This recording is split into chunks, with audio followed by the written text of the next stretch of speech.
Okay. There we go. Hello. Welcome to Left for Random Talk.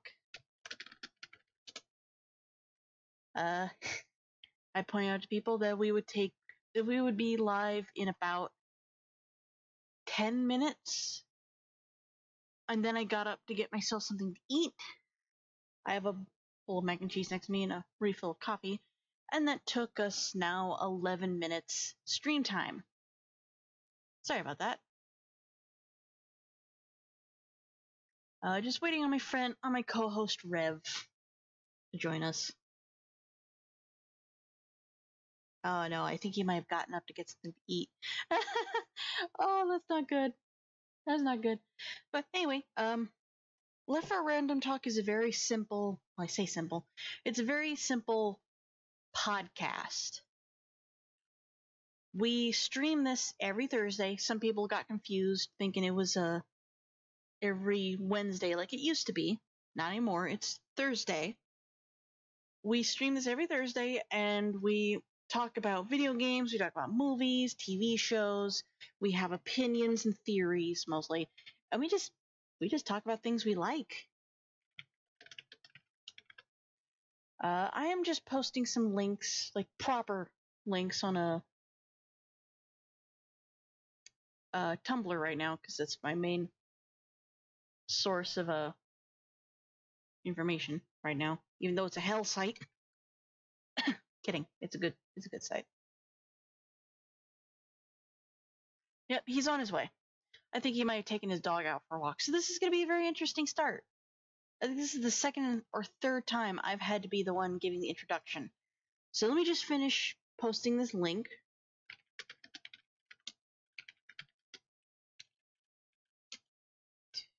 Twitch, YouTube.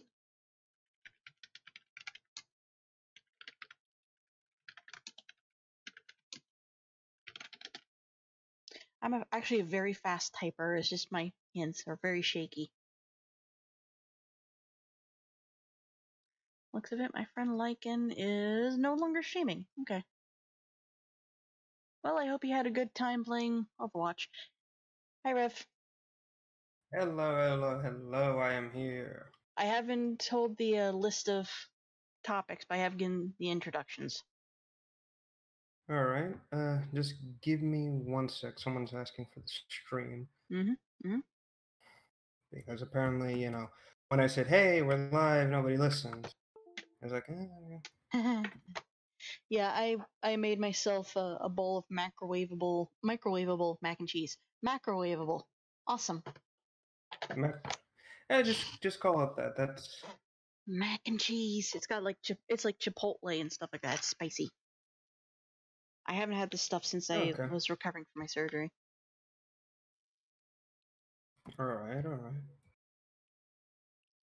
So I'm sorry if you hear really weird noises in the background. That's just me scooping up mac and cheese. This is me feasting, like always. And it begins. It fucking begins. Well, the good thing is that was my mouth. That doesn't help us any. Why did I say that? Exactly. It's like mini a lad who just can't handle hearing people eat food, apparently. Alright, well, today's topics are a bit on the short side. I think we only got 3, not counting the monthly things. Mm-hmm. Today, well, I guess the first one is going to be a doozy since we're going to be here on it the most. And that is a look back at the Mass Effect games. What we liked, what we didn't like, and what we hope to see. I noticed that was the theme of the day. Yeah, well, I figured keep it consistent. Like always. Hey, how's it going? Hi, Liam. Hi, Liam. Forgot to mention, we also have a guest today. Yes, Liam, our friend. Ew. Carry on. Anyway, our next topic is Mass Effect Resistance, a Fallout mod that captures the feeling of the war on Earth. I actually wanted to get this person on, the mod creator, on the show tonight, but I figured, with all the things going on, I'd save it for maybe next time, kind of show them like, hey, we talked about your mod, would you like to come in next time? Yeah. And this That'd is actually be a really good thing to do. Actually, if you Yeah. promote the mod and get it out there, and people would see it for themselves. Oh, actually, speaking of mods, I should probably mention this as well. A bit of news. I think this will start. Oh, wait, hang on. Last one. Could Dead Space be a part of the Mass Effect story or universe? No, Now, hold on. not Onto that. really. Onto that bit. We'll save that for when we get to it. And so the bit of news I want to bring up real quick, since we were talking about mods, is apparently Fallout 78, the thing we covered, I think, 2 weeks ago, I believe so. Yeah. roughly. It's Fallout 76. Yeah. Will not be, what's the word? Will not be on Steam. It will not launch on Steam. What? Instead, Bethesda has decided to do the brilliant maneuver of hosting it on their PC platform instead. I mean, it kind of makes sense given what the game is. Yeah, but apparently, again, these are just reports coming in from what I've heard. Oh, I can imagine Blob's anger. Steam, sorry, not Steam. Bethesda's game launcher is kind of shit. Why do you think I used the one for Steam for Elder Scrolls Online back when I played? Well, from what I've been hearing, and this is just mostly like hearsay by the looks, by the sounds of it, people don't trust it. A lot of them believe it's like a lot of people don't trust what Bethesda puts out there, specifically with this kind of game launcher. It has a very short supply of libraries. There's talks that they never put anything on sale. You always have to pay for things full price from the get-go. There are no, like, at least from what I've heard, there's no, like, here's the complete edition, or here's this, or here's anything. I mean, I'm gonna double check that, just to be sure I'm not spreading false news. Yeah. Because this came out of left field. Again, a big shout out to Young Yeah, the guy who helped, who brought us that news source of the asshole who decided to record shit when it wasn't supposed to. The NDA breaker. Oh boy. Yeah. I'm still pissed about that. No one likes an NDA breaker. Exactly. Well, that also opens you up to a lot of legal shit. So that's why most people avoid it. Here's the thing. If we're going to start with this, game companies, they give players a game that they're hoping to release, they're wanting others to really experience for themselves without spoilers. When you break an NDA with the game developer, you are pretty much shooting yourself in the foot. You will never be allowed to be given a free copy of a game to tease on your channel. You're never going to be trusted by any other game developer. Because it's very likely that guy is going to tell everyone else, like, hey, don't give this game to this person. They're going to show things you told them not to. Exactly. Apparently we have 2 people watching. Hello, 2 people. I think one of them might actually be the channel itself. Oh no, one of them is Restream, right. I was about to say, don't tell me your channel gained sentience overnight. Oh, no. Restream is the multi-streaming platform we use. It's gained okay, I can't find the launcher, which is kind of worrying if you can't find it anywhere. So yeah, like I said, take everything we're saying with like a grain of salt right now. I take that kind of stuff with like a handful of salt, in all honesty.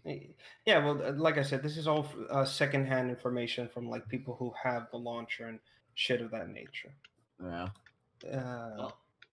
Well, you know what they like say. I said, people. Okay, here we go. No, they do have sales, but it does look like it's for individual things in games, not complete editions. So if you still want to like buy Fallout with all the DLC on it, you have to go in and pay for the DLC manual. See, this is why I like Steam, because they had it all bundled together. Exactly. This is why people like Steam, Bethesda. Well, Just saying. Here's another thing why and I like Steam. Mm-hmm. It's a lot easier to join your workshop? friends in a game. oh my god. It is so much easier. Like, Well, Mm-hmm.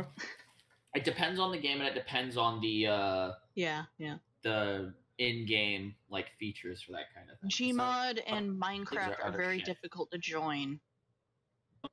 Yeah, that's something entirely different, though. Yeah, but like I said, this whole thing, this whole debacle reeks of we want money. Fuck you. It really does.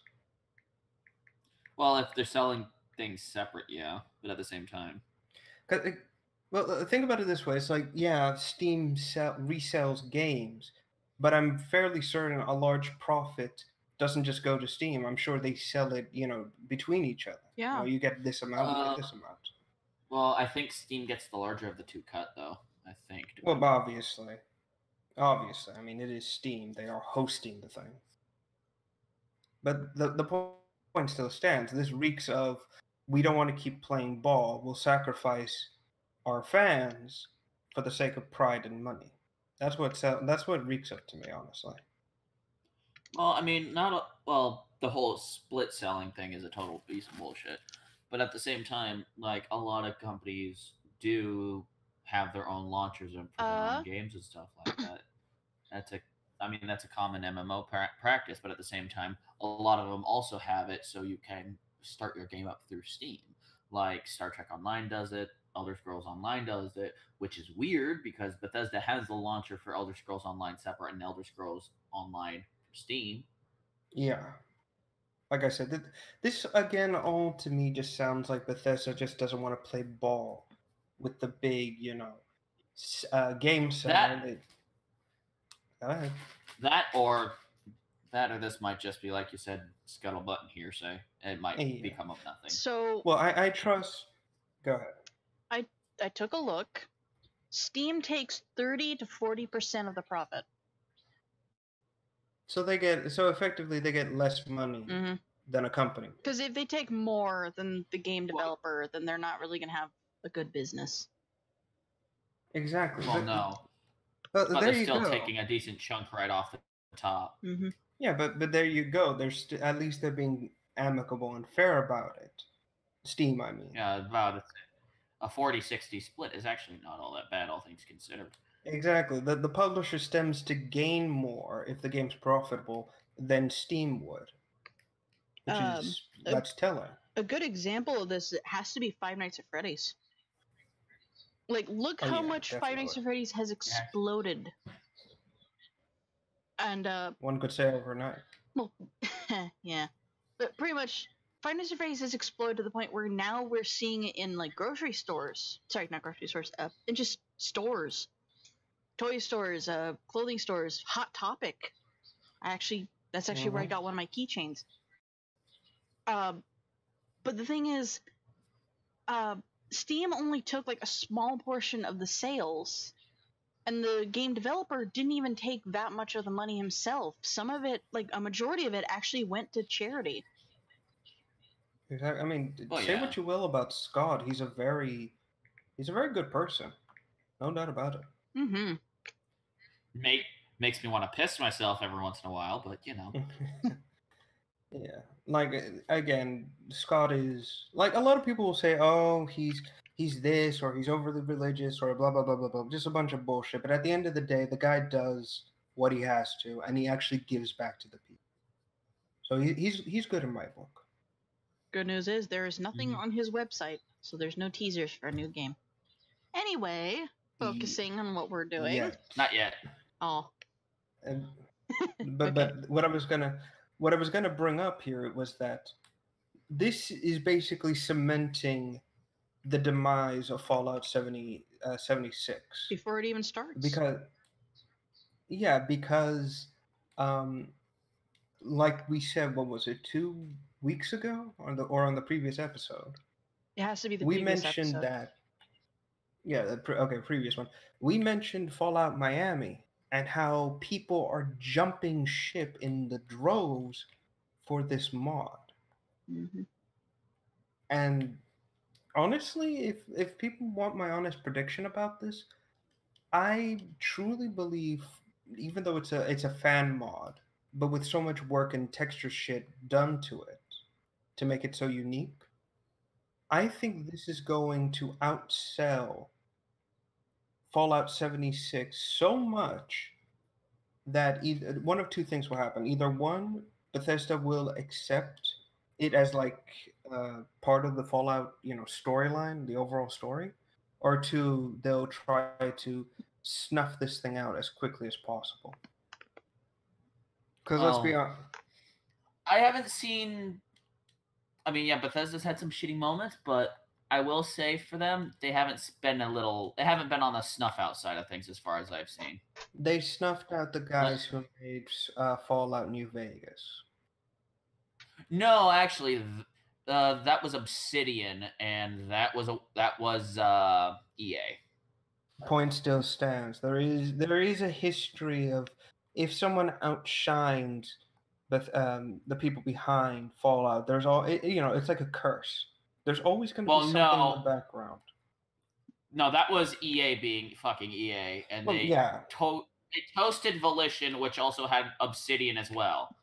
So, but this is what I'm saying. It's like an uncurse of its own, because we can look back to the other games that came out between the quote unquote official releases, and there's always been a sort of dark, like I said, a curse. Every time some sort of spin-off game comes out, it usually spells disaster for the people who make it. And it's a weird thing, but it feels like there's a real curse behind this shit.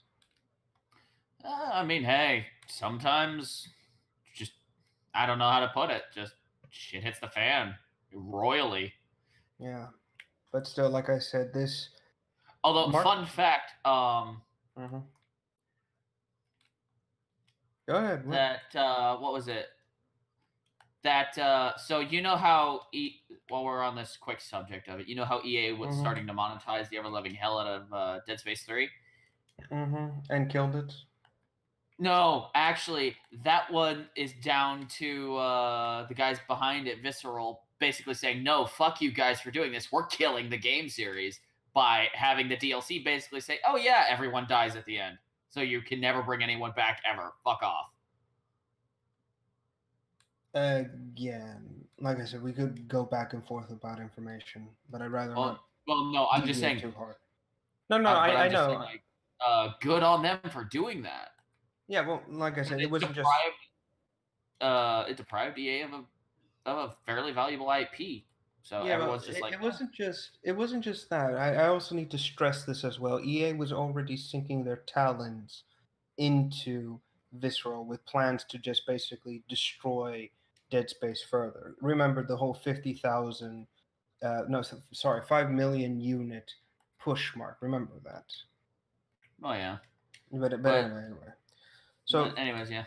So, but this is what I'm saying. Not only the other thing to keep in mind about Fallout Miami as well is that the game itself is what people want. People, whenever a Fallout game comes out, they want to experience something outside the latest title. Always what's the word? Not a DLC or anything of the sort. A new game. Well, not so much a new game, a new setting, new mechanics. That's it. That's what I was trying to say. That's what they always go. They want to experience the rest of the world within the setting, because you could do all kinds of crazy things. Like, I mean, Fallout Louisiana, or in this case, Fallout Miami. Like, exactly. In this case, it's like Fallout Miami with how it's supposed to be in that area, so on and so forth. And it's just people want new things, and we're kind of staying in the same wheelhouse as Fallout 4. It's West Coast, East Coast, right? I think so. Yeah. It's how close is Appalachian Mountains to where Fallout 4 takes place? You're talking to the wrong person. I'm not a geography guy. Fallout 4 takes place in the Boston area, like just generally that large scape. It's not that far from the Appalachian Mountains at all. It's not that far at all. Exactly. That's still within the same purview of the area, so that's like people are just like, eh. Exactly. I mean, take a look at the DLCs that came out for Fallout 4 specifically. We have Far Harbor was actually pretty good. I enjoyed but Far Harbor. this is what I'm getting at. Out of all 4, was it? If we're counting the Vault one specifically, There was Far Harbor, the Mechanist, Nuka World, Nuka World, and the Vault stuff. Yeah, that was 4. So, what each one of those DLCs didn't really bring anything really world changing outside of maybe Nuka World and Far Harbor. The other 2 were just retreads of the area we've already been in. I mean, yeah. Mechanist was just a series of quests within the Boston area and provided more enemies to fight. Well, that's always welcome. Yeah, but in terms of like DLC, what's worth a DLC? Well, yeah, no, not really. Exactly, and then you got correction. If it had been like say a DLC pack where it was a small thing, small price, I would have been fine with a not full price DLC. Exactly. But this is what I'm getting at. When it came to and then we've got the Vault stuff, which was basically stuff I want to say from the Creation Club. Really, it felt like just they ripped a bunch of stuff from the modding community and just said, "Here, just charge them $60. It's fine." Yeah. And then you got the other 2 DLCs that are worth something. Far Harbor is incredible. I actually enjoy the concept of this is an enclosed ecosystem, and life has really taken a turn for the extremely strange. You know, you've got the giant hermit crabs that use buses as shelves. You got the gulpers. You've got just all these amazing critters, and the story is kind of self-contained, but in a good way. And your morality compass is really kind of tugged at. One way or the other, you know? So, yeah, and go ahead. The Appalachian Mountains take up a majority of Maryland, which is where Fallout 4 takes place. So you're in the Appalachian Mountains the entire time. Okay. So it's still within the same locale. I know, it's just like Liam was asking about that. It takes up a majority of Maryland. Washington, D.C. is the only flat area so far. I don't remember if you actually go to D.C. in the game. I just know that you go to Boston. 3. 3 is where you're in D.C. Oh. Yeah. 3 is D.C. 4 is New Boston. Vegas is in Vegas. Oh, Boston, Massachusetts. Right. Where is that? Well, it is in... Yeah, it's still a majority of Massachusetts. Vegas, but it's still that, but each of the DLCs are entirely different from their own thing, you know? That's what I liked about New Vegas, was each of the DLCs were their own story, but it still contributed to the overall story. It was incredibly self-contained, but so much was different that you could get lost in it. Even Fallout 3 does that with some locations as well. Like, I'll always champion, Far Shore, the Swamp DLC, and the Steel. Oh, I know what you're talking about. I'll always champion those 2. I think the third one was just kind of... Actually, I can't remember if there was a third one or not. It was the Pit. Uh-huh. The Pit was the Steel Mill one. Mm-hmm. One was with Turbo Hillbillies of Death. That was the Swamp one. That's the best way I could think about it. Turbo Mutated Hillbillies of Death. It just sounds like Left 4 Dead 2. Oh. Now I remember the Anchorage. The Anchorage and Mothership Zeta, those 2. Those 2 were incredible. I'll champion those as well. Well, Mothership Zeta is kind of lulzy just for the fact that apparently the aliens are the reason why the war got started.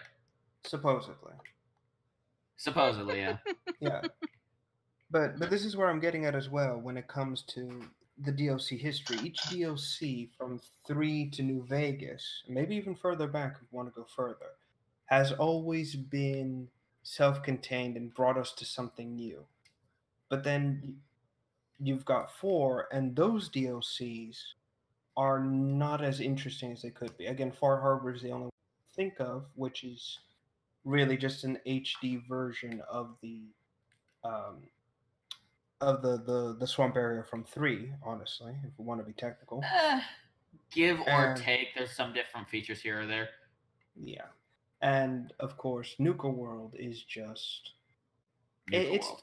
It's difficult for me to say if Nuka World was good or not, really. And that's mostly because Nuka World introduced a lot of interesting things, and I like the geography, I like the enemies, I even like the Raider factions.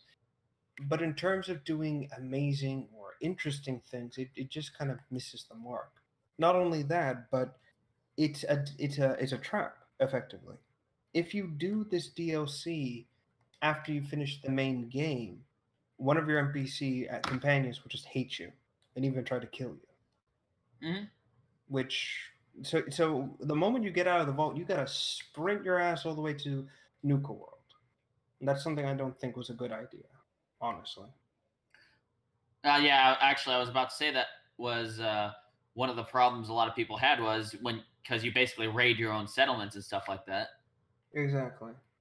And that causes problems with followers. So what you do is, like you said, you do it out of fucking order. Make it so you can just build all that standing right back up as if nothing ever happened.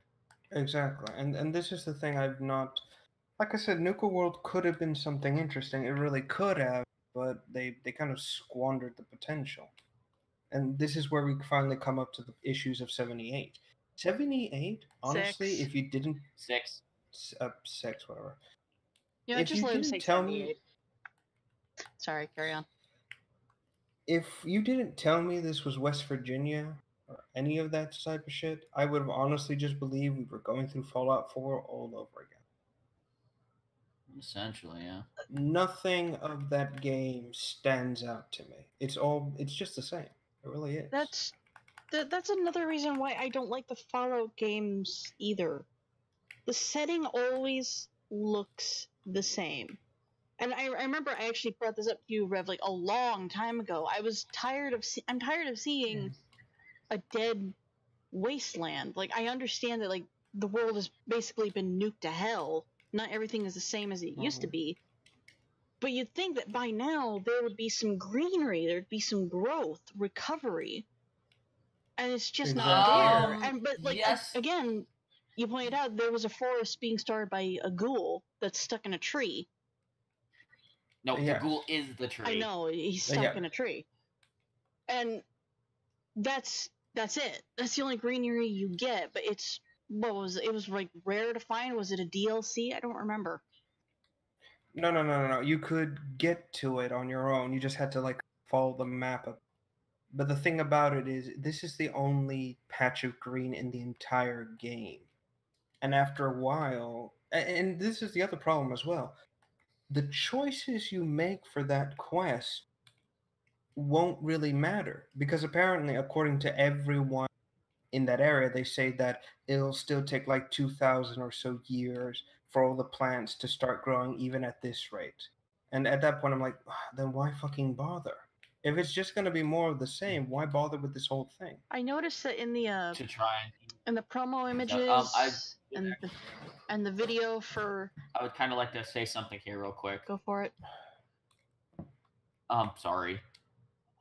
There is some kind of precedent to why it would take so long for things to recover.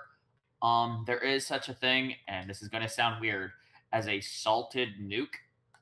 Yeah.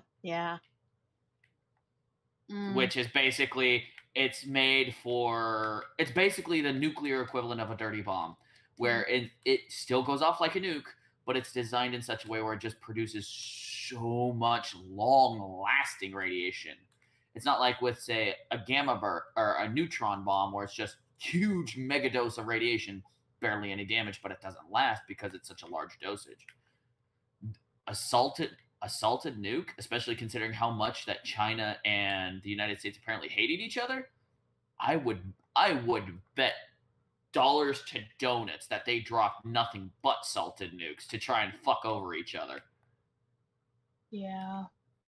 But this is... Go ahead.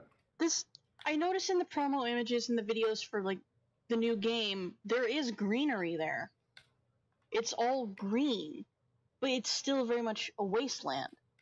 And I guess this is why people like certain DLCs, because you do see green, you see color, bright, vibrant colors outside of the wasteland, outside of rusted machines and houses.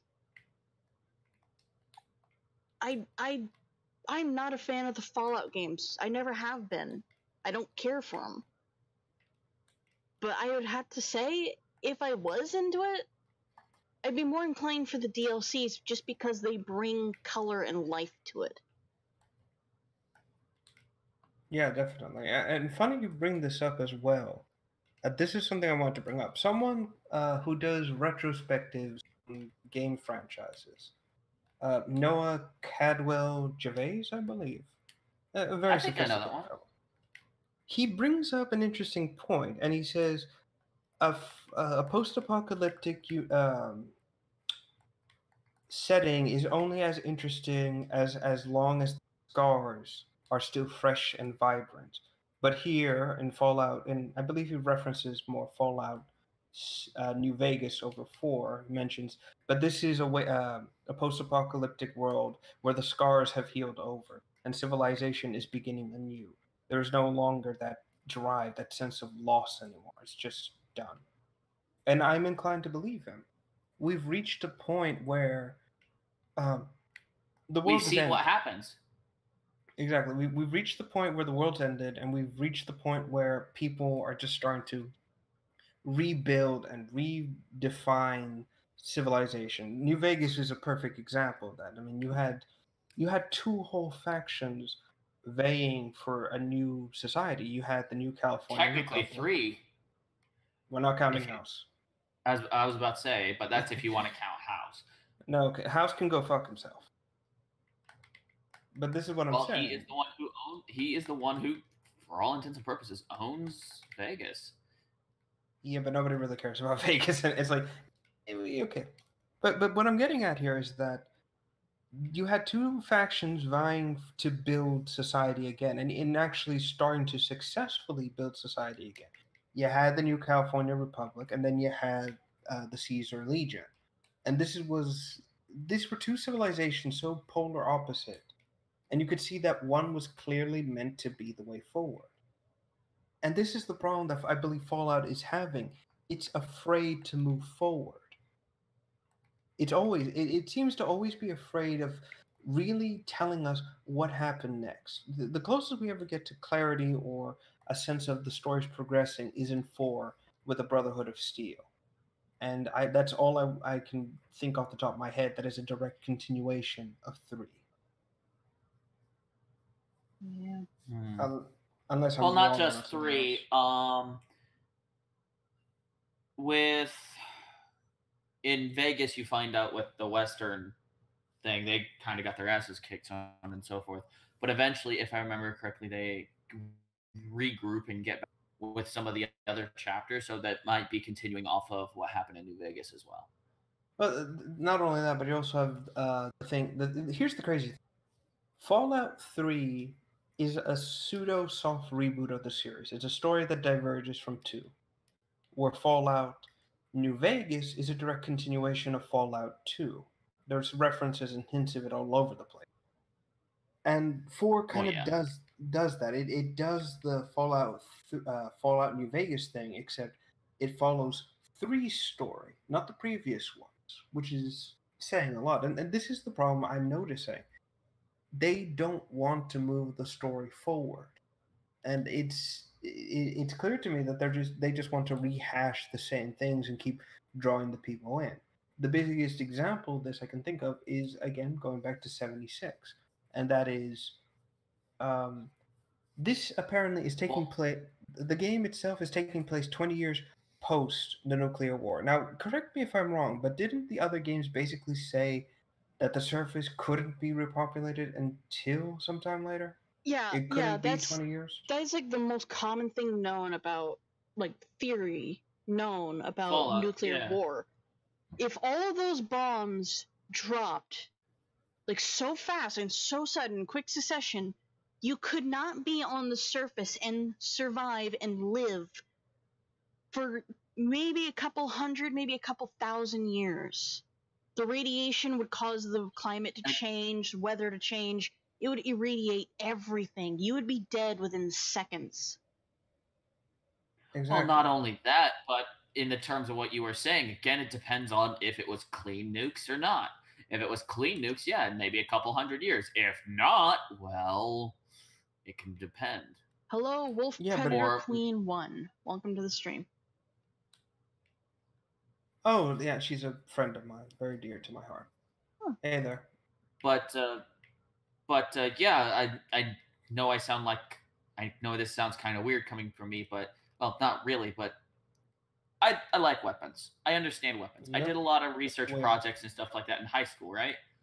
But one of the things I kind of did was we did in a history class was cover like a time period of history and what could have happened if things had changed. Like, for example, if the Cold War had gone hot, it would have been Fallout. There'd been nothing. That's my point. But this comes back to the issue here. This game flies in the face of everything that's been Fallout up until this moment.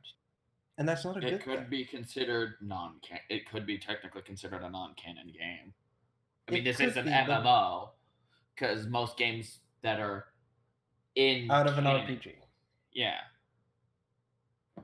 Most games that are like... How do I put it? Go ahead. Because you have your main canon series, there's always going to be spin-off games here and there. So, and for some series, some of the spin-off games are considered canon. There's side-grade canon, or some are just considered straight-up non-canon to begin with. Exactly. But this is the thing about Fallout. Like, going to all the spin-offs they made, New Vegas included, each game Bethesda has treated and stated that aspects of it are canon. And this game, as far as I can tell, is being treated as canon. Again, we have the Scorched, which are people in the process of becoming the first ghouls. We have creatures that are appearing, and even some that are referenced in later Fallout games, but mostly as mythological. Again, the Wadamingo, for example, that was one of those reference creatures, which I believe we might see in this upcoming game. And this is, like I said, this game is treating itself like it's going to be the next entry in Fallout. And that said, it doesn't seem right. It seems like it is just a soulless cash grab. It could be that it's a different team doing it. I mean, it's Bethesda and Fallout, obviously, but there are different teams within within the same company. True. But you would think that there would be some kind of like outlines to say, hey, this is da-da-da-da-da, and this is da-da-da-da-da. Again, we're not doing a Star Wars Rian Johnson style here. Yeah. Like I said, it just...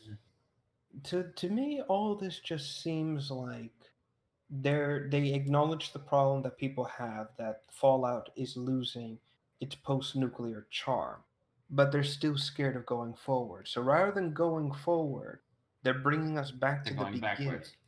Back to the beginning, and then not only just back to the beginning itself, but I believe that this game is supposed to set up why there are where most of the ghouls or mutants or everything and raider gangs origined from.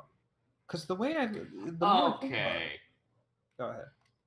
Okay, all I have to say is like the whole super mutant things. They already have that set and established in stone multiple times over. Yeah. If they, oh my god, they're just fucking themselves at that point. Well, no, like I said, they a lot of the Fallout game places, or there were places where the mutagenic substance that turned super mutants into super mutants was stored. So it wouldn't be crazy to imagine. Yeah, it wouldn't be crazy to imagine that in West Virginia there just happened to be another silo full of this. I wouldn't be surprised at that. Oh yeah, I was about to say that would actually surprise me if it wasn't, because if I remember correctly, the Enclave had its base and power in that area, or one of them. The Enclave had samples of FEV, but that was in the Mariposa base out west. And there were other places where the substance was found.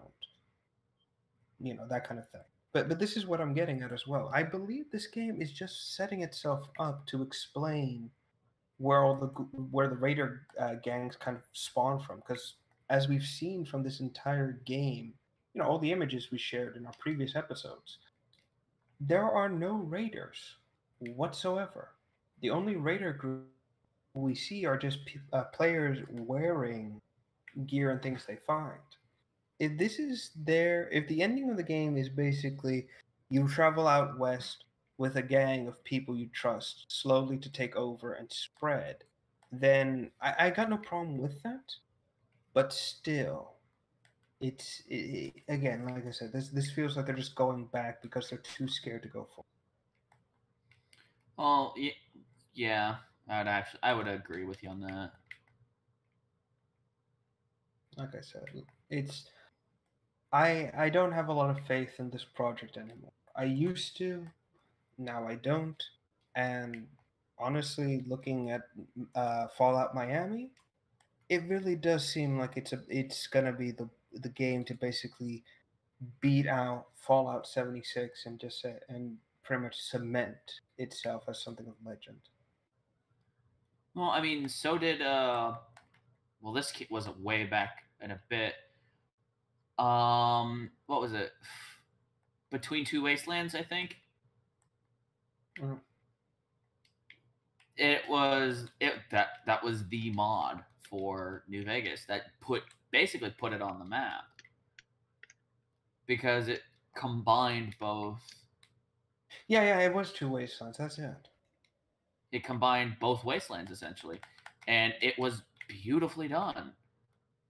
It wasn't some patch grab job or anything like that either. Like, the people who put this mod together did it in such a way that it worked, and it worked beautifully so. Which, Exactly. I wouldn't be surprised if there are people who are trying to recreate New Vegas and the Capital Wasteland for 4. I wouldn't be surprised. That would actually be something I would totally be behind. Is, be it mod creator or a full, backed by Bethesda thing. I would put money behind that and support that kind of thing, because it would tie everything together in such a way that it would look fantastic.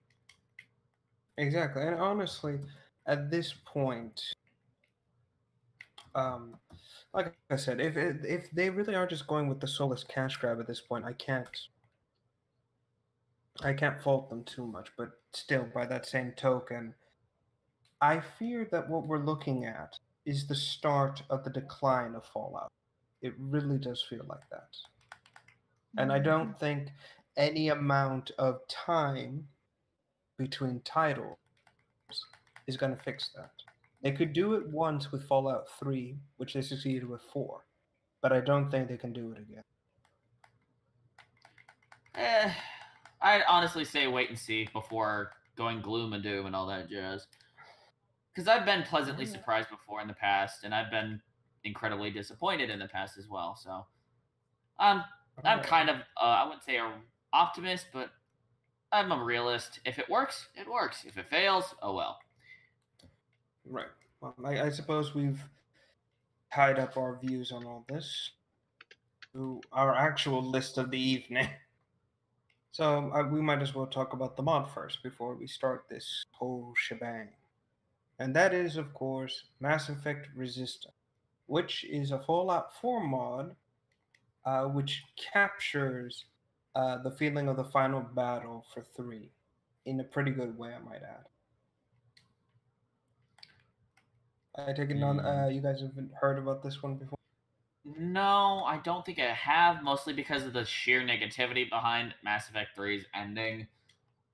That there's just a general stigma towards that. Yeah, just well, because again, how badly it was done. Yeah. Again, you can. Yeah. I get what you mean. But that said, is something rather shocking, and that is it takes everything from Fallout, but it recreates it in such a way that it feels like something like basically what Mass Effect 3 should have been when you went back. When you went back to Earth. Yeah. Fighting shoulder to shoulder, wave of Rep, just stop your Stop your yeah. You're your roboting domo hard. arigato-ing. How about now? You're fine. Try again. Did I break off on? Liam had to finish like returning to Earth. Something about that. Right. It was the game captures the feeling of returning to Earth and how it really should have been from 3. In fact, so much to the point where every turn you make, you'll get swarmed by enemies. And it isn't just enemies. They actually went through the trouble of recreating and animating one of the Reaper destroyers. You can actually see them in the background moving and looking for. Like I kind of wish. Hold on. I kind of wish we could like show video on the stream to kind of like. We could. Show It people would have to be a GIF though. Yeah, that's the problem because they are actually trailers. Oh. Like they put the effort in, and this is what's kind of killing me. It's like I wish we could show this all off in motion. Yeah. Well, we could just I could just link you guys the videos. We can just talk over it. Maybe link the live video to the people. How do I get out of here? What do you guys think? We do that, guys? Yeah, we heard you. Like we said, go ahead. Oh, I'm sorry, I misheard that. All right. Where should I just kind of stream links? Yeah, stream links will do. All right. Here we go. Everyone, just get it sorted. Just have the video there, and we'll do a countdown to play. Sound good? Mhm. All right. I have the video muted though, so because I'm the one streaming this. Yeah, that's fine. Yeah, it's fine. It's fine. Like while I'm at it, where do I go to link this on stream? Just post it in like the YouTube chat. All right, that's right. All right. Well, for everyone who wants to see this as well, here's the link. Oh, any web address try. Isn't that the right? Oh my god, YouTube! Why are you so weird? Okay, sorry. Doggo did the thing that doggos do and destroyed toilet. Oh my god, it's actually playing on the stream. I got it to work. What? The video is playing on the stream. Wow, okay. But it has audio and I can't mute it. Oh no. And I can't pause What have you it. done? Just go. Alright, so as you can all see from the video, which is started up for some right, this is the mode in action. So as you can see, the Reaper was in the background. It's actually moving, making sounds. And the moment the player actually like alerts the husks, they'll start just swarming you immediately, just like in the game. And you think it would just start with just a few, but no. After a moment, it's 20. And you actually have to move, avoid, even hide if you can. So far, from what I remember reading, they have gotten the gameplay down. You have some of the abilities from the game, like biotic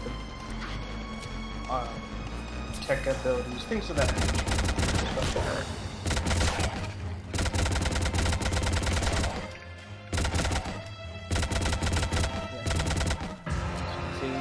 It can get really intense, get overwhelmed if you're not careful. which is pretty impressive. All things considered. I think they just reused the ghoul animations for the husks. That's what and there's the brute right there. They did not spare any. They did not spare any expenses when they came to create these creatures, and it's impressive. This is a true labor of love.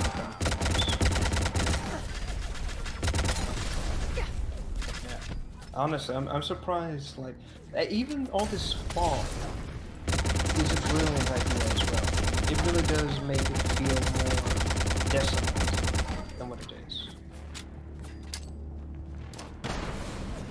Honestly, it's, like I said, these people really did their homework. And of course, we got Geth for some reason. Don't ask me. I'm sure.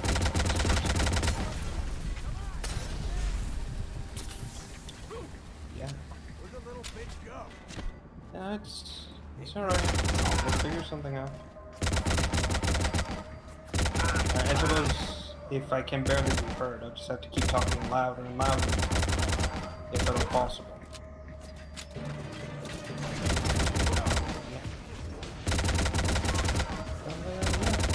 Like I said, they put a lot of work, love, and effort. Okay. So yeah, that was the gameplay they've made. Like, this is officially fully released yet. This is, sorry, that was like beta footage or something of the like. I think they have they are officially releasing it. I think. Like I said, if we had the creators here, we could probably talk to them a bit more. But yeah, they went all out on this mod. They really did. I mean, kudos to them. Yep. Yeah, sure. I'm pretty sure they had to like go in and reuse animations. I'm not faulting them for that. You know, that's bound to happen one way. You know, and that's just my opinion on the matter. You can all fight me about it. No, I'm gonna stop there. All right. Any thoughts? Nope.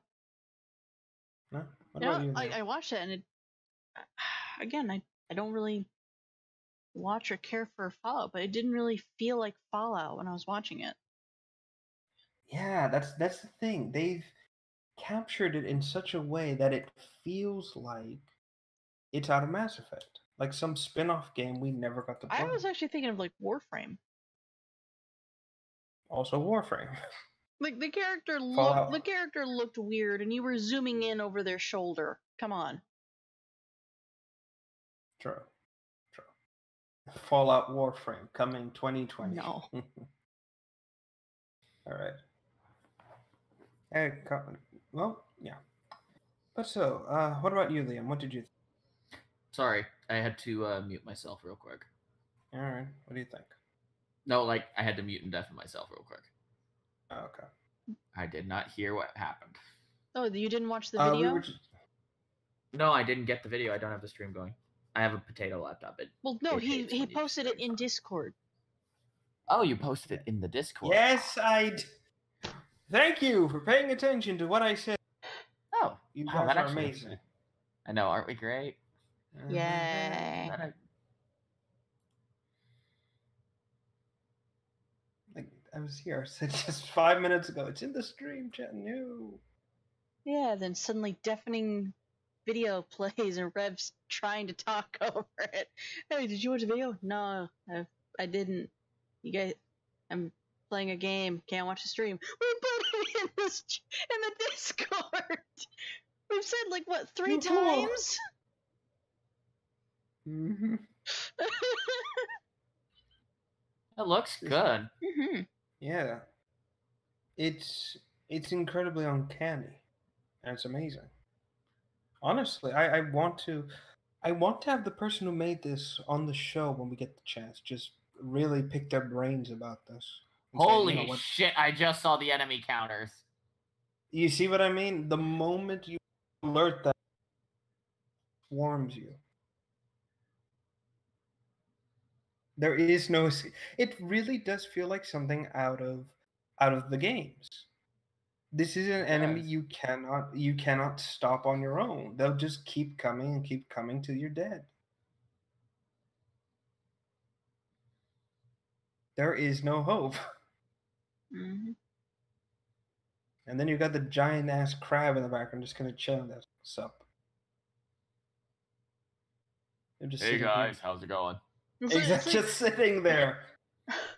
It's like in a Serious Sam Battle for Earth, you see that giant demon walk by, and your first thought is like, "Oh crap! I don't have to fight that right now, do I? Only have a pistol and a sledgehammer." No, the character just goes, "Hey, what the fuck are you looking at? Keep going." He just keeps walking. Exactly. And this is what I love. They captured the scale of a Reaper, of a Destroyer Reaper so well. And my only thought in this whole thing was, why couldn't we do this in Mass Effect? Well, don't get me wrong. The original Mass Effect games were pretty good, barring the ending. My brother loved the third one.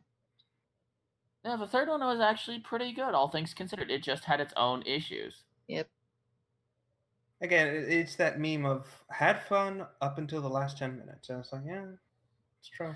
Which is sad but true. Yeah. Oh my god, they got the grenade spam from the cannibals right.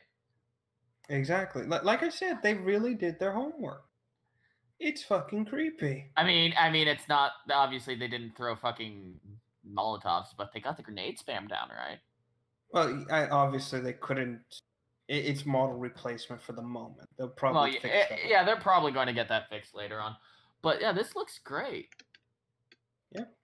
Like I said, and the creator does have a DeviantArt account, actually. I'm going to bring this up real quick so people can... I guess we could put it in the description, because for some reason, the chat is not letting me post shit. So is it we're not? just going to have to put...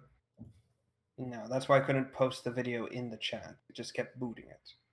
Oh, it's because you're It's not like, in control of the chat, right? Let me copy link. Oh, it's because you're... It's like, oh, it's because you're a shit.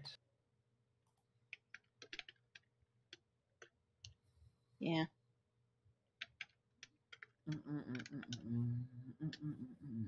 Yeah, so the creator send me of the this link mod, that you want to post, dude. I'll put it in the description and in the chat.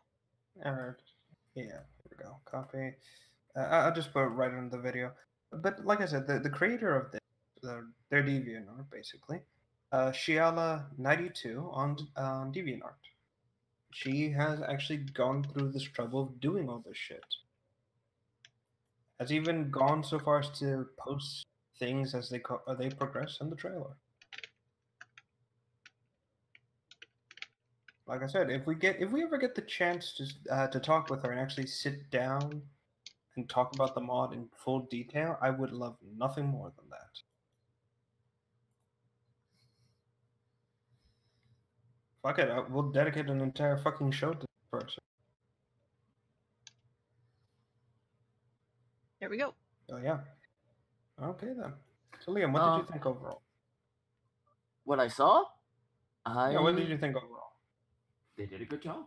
Honest to God, they did a fantastic job. I mean, the sounds was good. The enemy models were good. I mean, obviously they had to make do with certain changes here and there that'll probably get patched out here as they develop this. Obviously, them speaking understandable language is one of them. Yeah, obviously. I'm sure they're trying to find the Suitable. audio files from the game. Yeah. But just all things considered, it's fairly well done, fairly well polished. I mean, again, needs a little touch up here and there. You've walked away from your mic. We cannot hear you. But sorry. This is Good job. We're using a snowball mic. It's as sensitive as hell mic. So if I so much as turn away from it, yeah. But yeah, I know exactly what you mean. But yeah, all things considered, it's just well done. Exactly. Actually, checking the development of the mod, I found that it recently was released on the 12th, I believe, of this. No, the 28th, I believe, of last month. Yeah. So, yeah, it's out now. If anyone wants to try it, go nuts. I'm sure they fixed a lot of shit. All right then. I guess that covers that mod for now, and I guess we're going into our next topic. I think we'll skip the Dead Space one because you people have no creativity. So we're moving on to the next. Well, we killed it dead. Mm-hmm. And this is going to be our biggest one for the. Might take up our time. No, it turns And out that is- Fallout was taking up most of our time. But carry on. Well, you know what I mean. Yeah. In terms of the evening. Yeah. So it is a quick look back at the Mass Effect series. Kind of a theme here tonight. Yep. All right, so I guess we'll start small. Mass Effect 1. What did you guys think I haven't seen anything of of the it. game itself? And why are you here? I'm gonna stop. Because I helped you come up with this talk show idea, you son of a bitch. It's my channel, too. So don't forget that. Yeah, for all intents and purposes, she could just nuke your ass off. It's my channel and You it's know my what? Discord. Remember that. Not trying to threat, You know what? Then fuck but this. remember that. No, it's like, well, fuck this. I'm going to the moon. I'm gonna start my own live stream show with blackjack, With and and hookers. hookers. So you say And a that, but pound like of blow. Ostrich has his own Discord, but he changed the Oh, name. Jesus. It's called like the Discord of Blackjack and Bibles. Fuck it. Fuck it. We're using this now. But anyway. Okay, she's never played it. I What enjoyed about it. you? All right. It had some interesting concepts, so here and there. Some things needed to be ironed out. Obviously, the story Obviously. elements were good, and just as it went on, it was good. Um, One thing I do miss Mhm. from 2 and 3 was just the various different ammo types, like the polonium rounds and all that other jazz. Yeah, Because you could have a million different things. Yeah, that was something I enjoyed. To me, what I really liked about Mass Effect was just how, again, grounded, for lack of a better term, the game. Yeah, well, the game was. It wasn't like it wasn't Star Wars. It wasn't this fantasy sci-fi crazy bullshit. It had rules and it had a basic story arc to it. Well, yeah.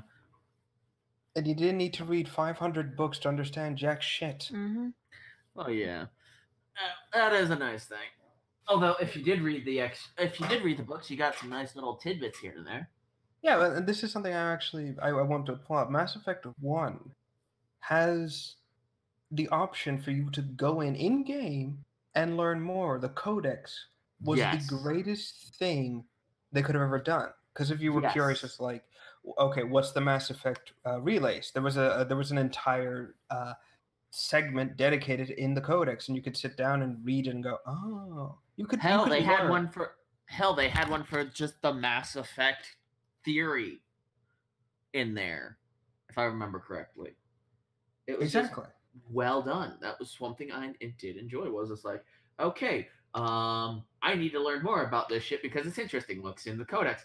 Oh shit, that's a lot of info. Yeah, and you could literally spend hours just reading it. Yes. The other thing I loved was the incredibly creative cast, not just of humans, but of the different races you could meet. The elevator conversations. The elevator conversations were also fun, but I forget. Was Rex in the first one? Mm-hmm. Yes. Yay! He was in the first one. He had a cameo in the second one if you made the right choice. And in the third one, he was in there for DLC and as well. Well, he was in the main. No. He was in the main squad. Yeah, he comes back as a squad mate in the DLC. And let me tell you, it was so much fun having Rex back. I love Rex. It was glorious. I love Krogans. The best part is when he elbow drops a shuttle. Wait, we'll get. Hold on. We'll get to that. Okay. Let's save something for the next entries. Come on. But this is what I love. In the first game alone, you met about what? Let's see here. 1, 2, 3, 4, 5, 6, 7, 8, 9, 10. 10 races in the first game alone. And all of them. Go ahead. Go ahead. Finish what you're saying. And all of them were designed differently from one another. It wasn't just the same human body type. You had different phenotypical aspects to each race. Like take the Elcor, for example. Those are giant walking elephants, effectively. Talking ecstatically. This is so freaking amazing. Exactly. That's what made them so fun. In fact, they even won, no joke, the Elcor won an award for most creative alien species. Well, yeah, you don't see that kind of thing where it's like exactly. And just in general, like it was fantastically done. And Yeah, also and then... something I will applaud the original Mass Effect for, and it kind of progressed and changed throughout the game series, is that the cast of characters that the guys you had following you. One second, I have to turn my light on. It's all right. The group that was supporting you, your squad mates and stuff, all were entirely different from one another. They might have been technically classified as having the same skill set, but they all applied it differently. And they all had their own, like, who they were as a character, and they clashed with each other. They worked with each other, you know? Exactly. And this is the thing I adored about the first Mass Effect, as the characters were all people you wanted to come and talk to. Again, going with Rex, for example, he was cynical and pretty, like, angry about the world, but at the same time, you wanted to learn more of this ancient badass and learn what the hell he did. And not only that, yeah, he might have been cynical, yeah, he might have been, let's face it, grumpy old grandpa, but at the same time, he had his moments, you know? Exactly. Where, like, in the first game, mind you, I'm not going to get into the later games because we'll save that for later. Yes. But in the first game, he's just like, it's him warming up to the concept of, I might be able to hang out with hang out and work with these people again after being screwed over. Exactly. And this is something that the game did so well. I can only applaud. And it wasn't just Rex; it was everybody else you met. Like Tally was shy, bright-eyed, but fascinated by the world. The universe she was in. Garrus was an honest Turian trying to do right in a place that just kind of values bureaucracy, if anything else. He was a hard-ass cop, but he was so much fun to meet.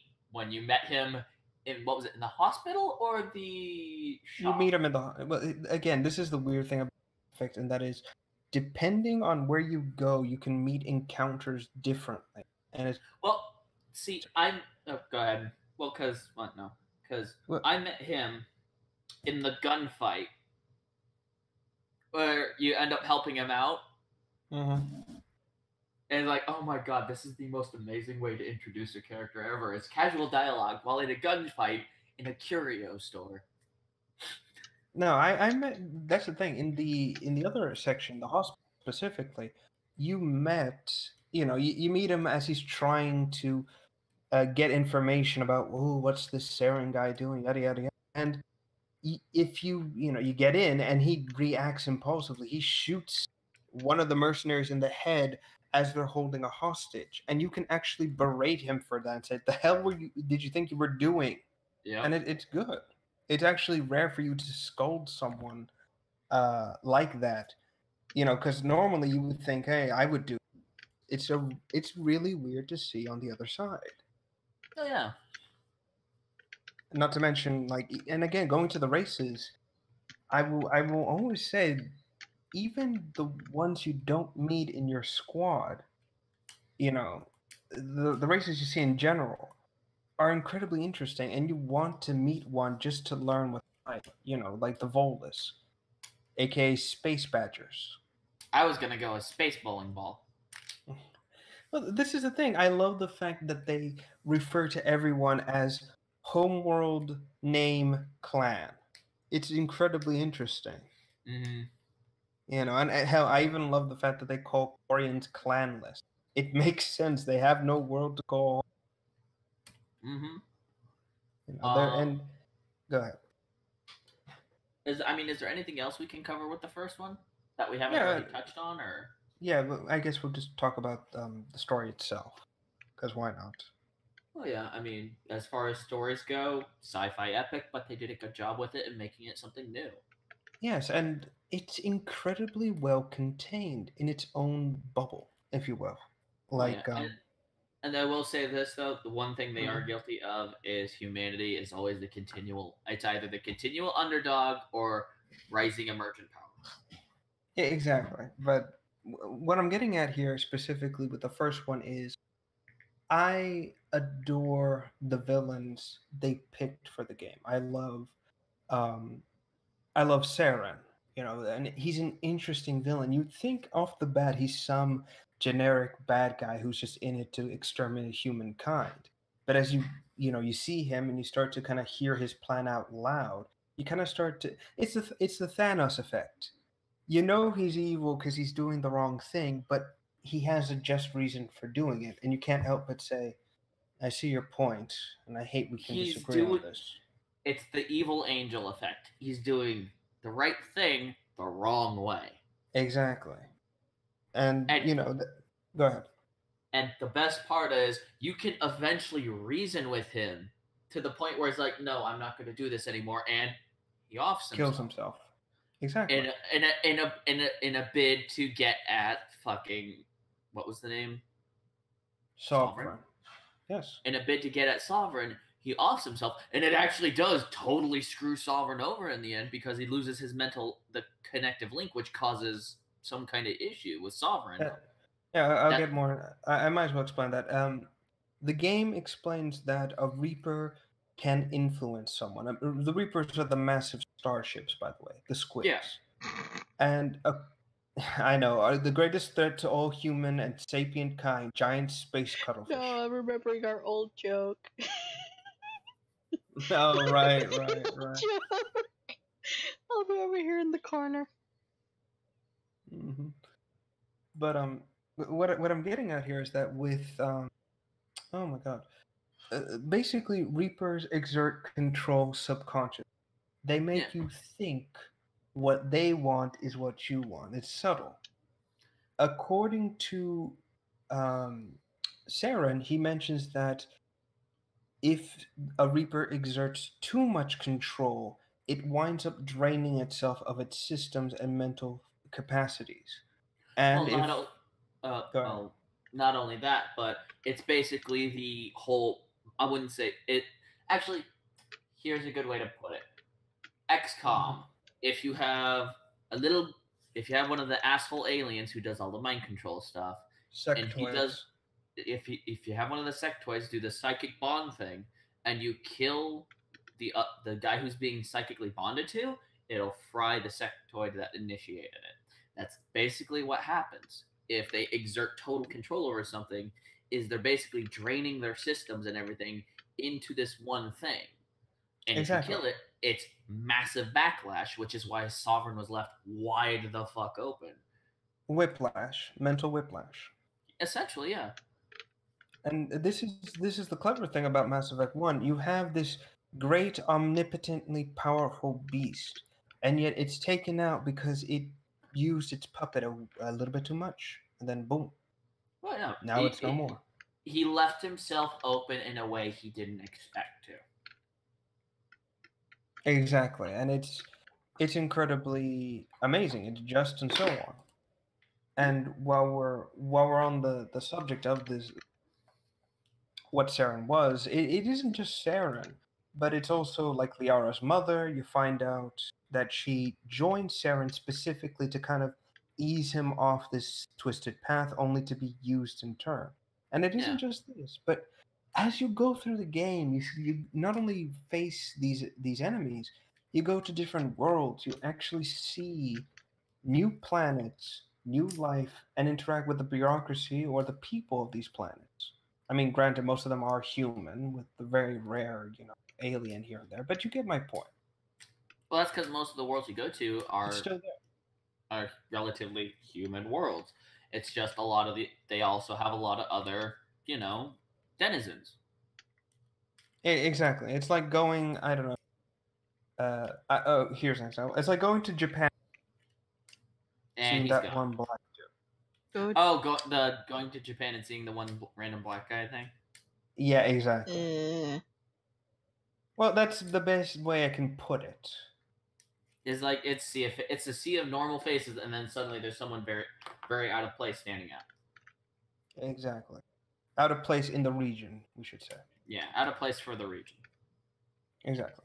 So that said, the game itself captures this element of exploration, seeing the galaxy. It feels good. And when you finally do beat the first game, you want to go back in. You want to do the other choices. You want to find out what you could or couldn't do. And it was amazing. Mm-hmm. It was great. And I will say this. Are we gonna? Well, actually, are we gonna segue into 2 and 3 now, or what are we gonna do? Yeah, 2 and 3. Because and the nice thing is you could take that character you made.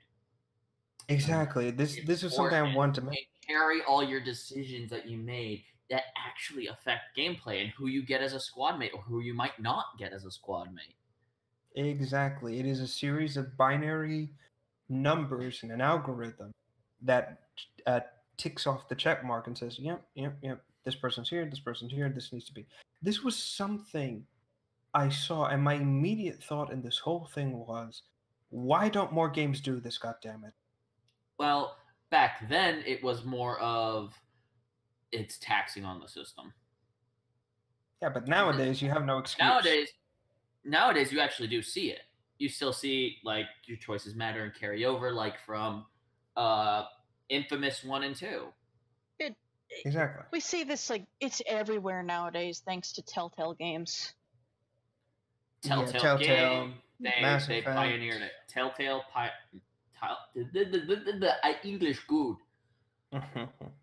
Telltale, Mass Effect, Infamous are the big 3 that come to mind with this kind of thing, where your choices and Dragon Age. In Dragon Age especially, are where your choices affect this further story. Like, exactly.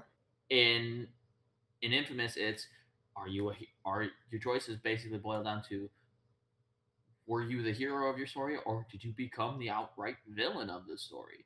Did you twist and change things so that it benefited you and you alone and you're doing this power for power's sake, or you basically become the guardian angel of the city? Exactly. And with Mass Effect, it had Renegade or Paragon. And I did both of them. This is the thing I want to bring up as we close out Mass Effect 1.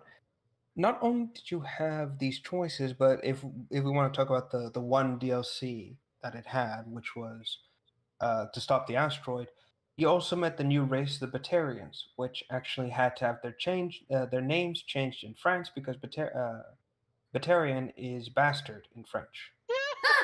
Good name for the whole I'm not damn joking. Not surprised. Yeah, Good well, name obviously. for the whole damn race. Well, I think it was then changed to Batarian, like with a hard R instead of Rian, or something like that. But this is what I'm getting at. You met this new race. You found out how evil and twisted they are. That throughout the whole game, they mention Batarian slavers and how evil they are, yada yada yada. But we never saw them. It's in the DLC that we see them, and we see how truly vile the race is. And the big choice, I think, which was well done, was you had a major choice. You could either kill the leader of this Balak, or you could stop the asteroid from, stop the place from exploding and taking out someone who's been helping you the whole way through. And it's a heavy choice because this person has helped you, and it compels you to save them. So you're like, damn it all. You let them go, and then boom, you stop the asteroid. But you let this crazy bastard run away. Basically, you let this terrorist run away, and he could do something far worse in the future. And you feel terrible. You really do. But at the same time, it's like I did something. I saved my friend. I stopped a fucking apocalypse from happening to a planet. Exactly. So And yes, on the you other, feel go it. Go ahead. ahead. No, I was going to say, on the other side of the spectrum, you have the Rachni, which is a race of giant bugs that apparently almost wiped out all life in the galaxy. Well, Mhm. a war, effectively. Oh yeah, it's actually what brought the Krogans to the galactic forefront. Exactly. And which also inadvertently led to the Krogan rebellions. Because and then the Turians, and then you see, there was a subtle that every time a new race is introduced, there's always some sort of conflict behind it. Well, yeah, because in the case with the Rachni, it was an unexplored relay that didn't know where it went. They went in blind. And then they kind of aggravated the species. Then you had the Krogan, and then with the Krogan, it was like, shit, we're getting our asses kicked. bring in the walking tanks. Yeah, it's like, we can't fight these guys on their own homeworlds because it's too toxic. It's too irradiated. Whereas with the Krogan, it's like, oh, it's kind of like home. Fuck yeah! I love the Krogan. You know, we kind of figure, but this is what I'm saying about the Rachni. When you meet the Queen, she actually talks to you and talks to you through a puppet, I should say. This is the weird thing. They can't communicate on their own. They say something along the lines of, "Can't sing with your colors." Don't ask me that. It's probably something to do with like ultraviolet spectrum of light combined with sound and high frequencies. Yeah.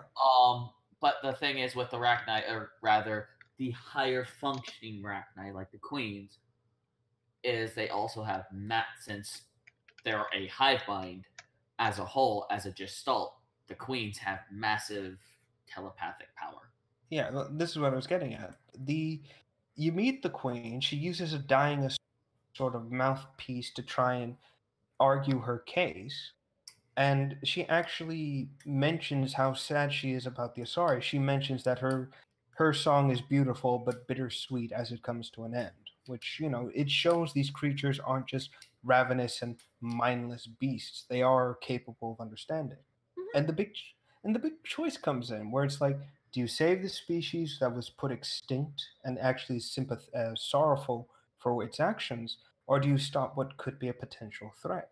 And what I like is that, and not just a potential threat, a potential galaxy-wide threat, because of how fast the Rachni breed and how fast they just conquer. Exactly. And funnily enough, Rex will even mention, he will argue against them, saying, you know, thousands of my ancestors met their demise to these bugs. If you let this one go, you're undoing what they did. And of course, a little humor is that if you do choose to let her live, she says, you know, we will sing of your name, and yada yada yada. And then Rex just kind of coldly says, "You hear that? Bugs are writing poetry, aren't you?" Which I was like, okay, point taken, but come on. Yeah. Who am I to be the judge of an entire race? Yeah, hold on. You know what's kind of funny? No matter what choice you pick, one of the counselors will still bitch at you about what you did. It's like, well, fuck you, I'm doing it anyways. Well, that's because that's bureaucracy. You can never please all the bureaucrats. Yeah, but it's also Turian, and I'm sure I'm heavily certain he's racist. Well, I'm at the time, I should say. The thing with that is, while the first contact war between the Turians and humans had happened a fair bit back, there still will be animosity between the two races, even though A, they're on the same council together, and B, they actually work really well together, because while the Turians are regimented, so on and so forth, and they're very good fighters, they're good military tacticians, they're rigid in their planning. So they lack creativity. Well, not so much they lack creativity. You get some pretty creative stuff out of people like Garrus and various other Turians, but it's once they're locked in to a plan, they won't budge. Yeah. Whereas I remember seeing that in Mass Effect 3 in the moon battle. Yep. Exactly. They just were throwing themselves at the not adapting to the situation at all. Well, here's the thing: is ground-wise, that's what was going on. In space, they actually did adapt because they saw what happened with Earth, and they're like, wait a minute, let's see what we can do. And what they did was they used drone carriers to get the telemetry on how to fight these things, and then they adapted their normal naval fighting style into fighting these things. It worked for a period of time before the Reaper said, fuck this, bring in the big boys. And just literally start smashing into the fleet. Essentially, yeah. And then there's the quote-unquote miracle of Palavin, where there's continual guerrilla resistances, there's all this stuff. Once a Turian decides to wage war, good luck stopping them until they're dead. And it doesn't matter if it's not even a full-blown war. They could be fighting guerrilla resistance, guerrilla actions. Hell, they don't have retreat. It's just reverse fighting, basically. It's covered, measured fallback measures as they continue to fire back while giving ground. Exactly. And well, this is the thing. Again, just we're skipping ahead again. But what I'm trying to point out here is that the first game. By the way, I want to mention this as well. Stress that this conflict between humans and Turians was only 20 years ago at the time of the first game. So keep that in mind as well. While you say, "Oh, that happened a while ago," the wounds are still fresh for a few. Yeah, and Saren in particular. If you read the books, his brother was killed in the war. Oh, he killed his brother, actually. No, someone that Saren cared about was killed in the war. Technically, again, they fleshed it out in a comic, which I believe is still canon, connected to the rest. And in the comic, it kind of just goes into detail about like how his brother died and yada yada yada. It's muddy, if anything. But in one of the books, there's a Turian. There's a Turian who's dealing arms to human mercenaries, right? And Saren comes in, he's looking for information on something, so on and so forth. And he goes in guns blazing, gas grenades, incendiary grenades, all that jazz. And there's this guy, and he's showing no remorse for these other Turians because, as far as he's concerned, they're traitors to their people. Exactly. And this has been something that I wanted to stress as well. Saren, despite again, the whole Thanos principle, you agree with the guy, he's still a bastard at the end of the day. He really is. Oh, fuck yeah. Anyway, but I believe we've rambled on enough about the first game. We're just kind of itching to get, so we might as well jump. Second game. HHU, did you ever play the second game? I remember watching my brother play, and his only complaint was the hacking system in it. I remember them finding a... Yeah. I never remember their names, but I'm only ever going to call them delicious liver people. But Solarians. I'm never going to call them that. I hope you understand. But like, no, I'm just letting everyone know that. I remember watching one scene with my brother because he was playing these games like his life depended on it. He loved them so much, and they were in like some facility, some warehouse, and one of their teammates was like the delicious liver person who was looking at these dead Krogans on tables. Oh, Morden. Yeah. That's the only I remember that. That's all I remember. Otherwise, I've never played it. All right then. Delicious liver people. I hate them. Who doesn't? I like the Krogans. Morden. I like Morden. Yeah, I like him, but I don't like the rest of his people. The rest of them. Yeah. I will say this. I respect a few of them. They've proven to be capable. Captain Kirihei. Yes, mad respect to the man. Oh. Just look up the first game. We're not going back to that. Yeah, it's like if Rev is saying that he respects him, then that shows he is worthy of respect. Jesus Christ, he is. But Captain Kirihei, Morden, like, come third game, holy fuck, Morden. Yes.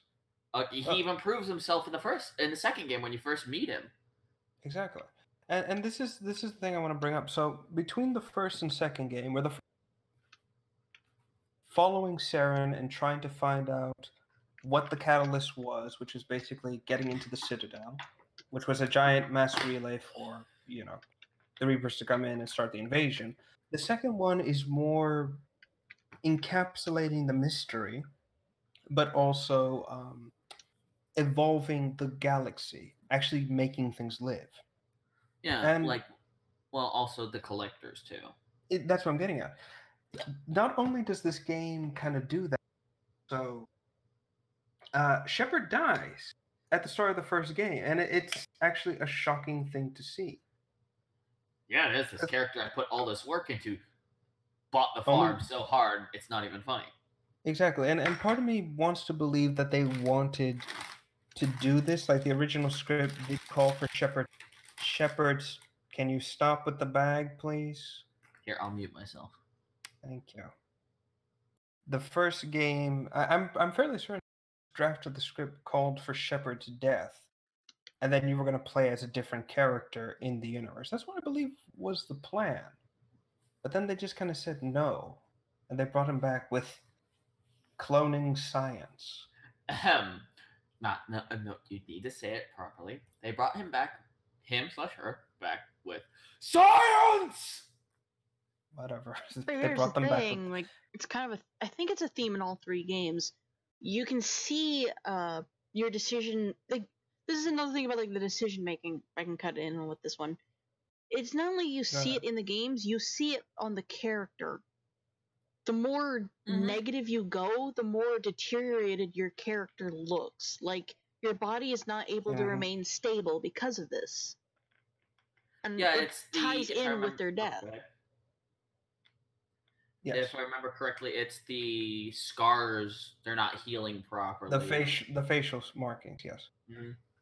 Well, this is what I believe it is in terms of like why the markings are so weird. I believe it's the cybernetics that were used to reconstruct the head. Mm-hmm. And the more aggressive and agitated they are, the more the cybernetics kind of flare up beneath the skin and cause it to break and brittle. That's what I believe it is. That is actually essentially what it is. All right. Well, again, this is me trying to make sense of it. As for the eye, well, again, I am fairly certain the eyes are no longer. I think they're just highly advanced cybernetics. Well, they did use cloning technology and so on and so forth to rejuvenate and bring back certain parts of the body that were lost, obviously, in being spaced, exposure to vacuum, orbital re-entry. Well, here's the crazy thing. And this is just a slight skip to Mass Effect 3, but again, it makes sense in this context. They actually go into great detail on the autopsy of Shepard's body, and they explain that it's like several of the limbs were destroyed, rib cage is broken, spine is shattered in 3 places. Some of the organs have been vaporized in the atmosphere, and the head, what's left of it, is contained perfectly in the helmet. But they're afraid that if they remove the helmet, they'll destroy what's left of the skull and the brain. Yep. So it would be safe to assume that most of the skull itself might be just mechanical. Oh, a combination of mechanics and biotechnology is my guess. Exactly. I mean, this is me bringing in a bit of my scientific knowledge. Pat. The human skull, when it breaks, the bone fragments will actually grow and expand in an attempt to repair the damage. Unfortunately, because of this, those fragments can no longer be put back in the area that they came off of, unless you cut those fragments in specific ways, and even then, that won't work very well. Yeah, it's very much a patch job.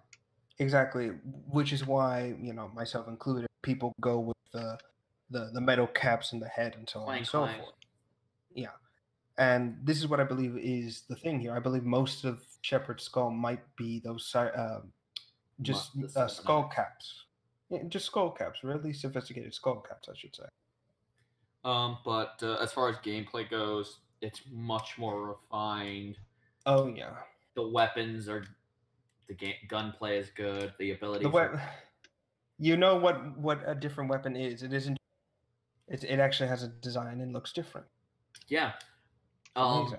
For example, like if and not only that, like there's subtypes of each weapon. Like just to take the sniper rifles for example, there's the regular Mantis, single shot. You've got a few rounds. It's hell on wheels for taking out single targets. Great against armor, shit against shields. No, it's good against shields, shit against armor. Then you later on potentially you can get the Viper, which is tap tap tap tap tap. It's a semi-automatic, good rate of fire. Good against yeah, semi-automatic, good against armor, shit against shields. Then you've got the pièce de résistance, if you ask me, the Widow. I knew you were going to bring up the Widow. I just knew it in the back of my mind. He's going to say it. Is a man-portable anti-material rifle. Yeah, okay. I admit that it is a good sniper. I actually do like the weapon. I never said this is the gun you want. Oh, I know. You just know me and my tendencies for things that go bang. Exactly. But this is the gun where you want to. Okay, as to quote Mythbusters, the Mantis. This kills you. Pick up the Widow. This kills you and everyone else in the room. Well, at least the 5 people behind you. Essentially, it is an art. This thing is designed to and fire such a powerful round that it has to be bolted down, or you have to have heavy cybernetics to fire it, or be a Krogan. Which, given Shepard's current state, it makes sense. It makes sense why Shepard is able to use it. And then there's the even weirdest one of the bunch, the Incisor, which is a 3-round burst sniper rifle. Don't ask me how that works. Well, the other thing I want to mention, as we go back to the main points of this thing, the game just kind of starts you off in an interesting place.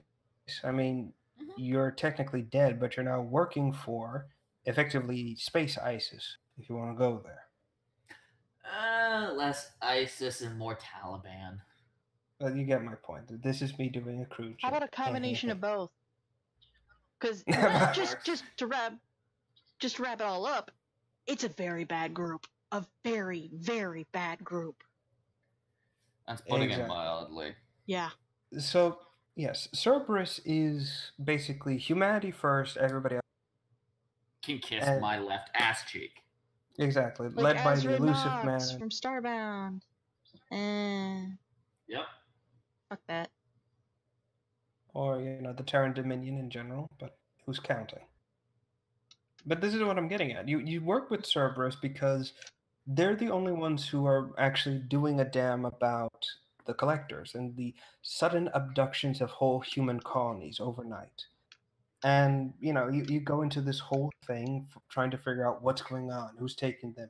You discover the collectors, a weird insectoid race. And then you come up to what is basically the main point of the story. You're assembling a team of mercenaries and, people you can trust to go through a relay of no return and stop the collectors. It is just as amazing as it sounds.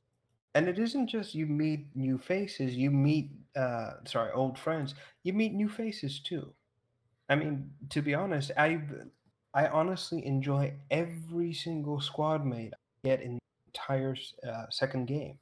I appreciate Zaid Masani, a bounty hunter. I can respect a man who's on a quest for revenge. I actually like Kasumi Goto, a thief with a bit of wit, but with a broken heart as well. Morden is Morden. he is a doctor, but he follows the philosophy of treat patient or kill patient if it keeps the plague from spreading. He is very much he follows the Hippocratic Oath, but at the same time, if he will do what he will do to protect others. Yes. But I'm going to be honest. Sorry. I want to say this, in HH, you're going to probably hate but he claims that he's never killed anyone with medicine.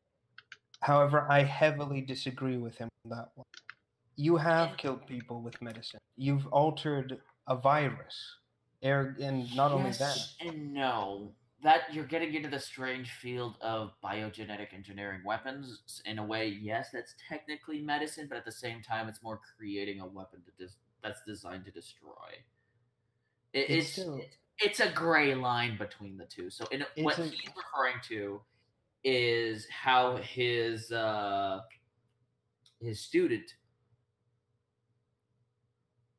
for those who are squeamish, heads up, how his student was doing live experimentation and effectively live dissections and vivisections on people. He was trying to create a cure for the genophage.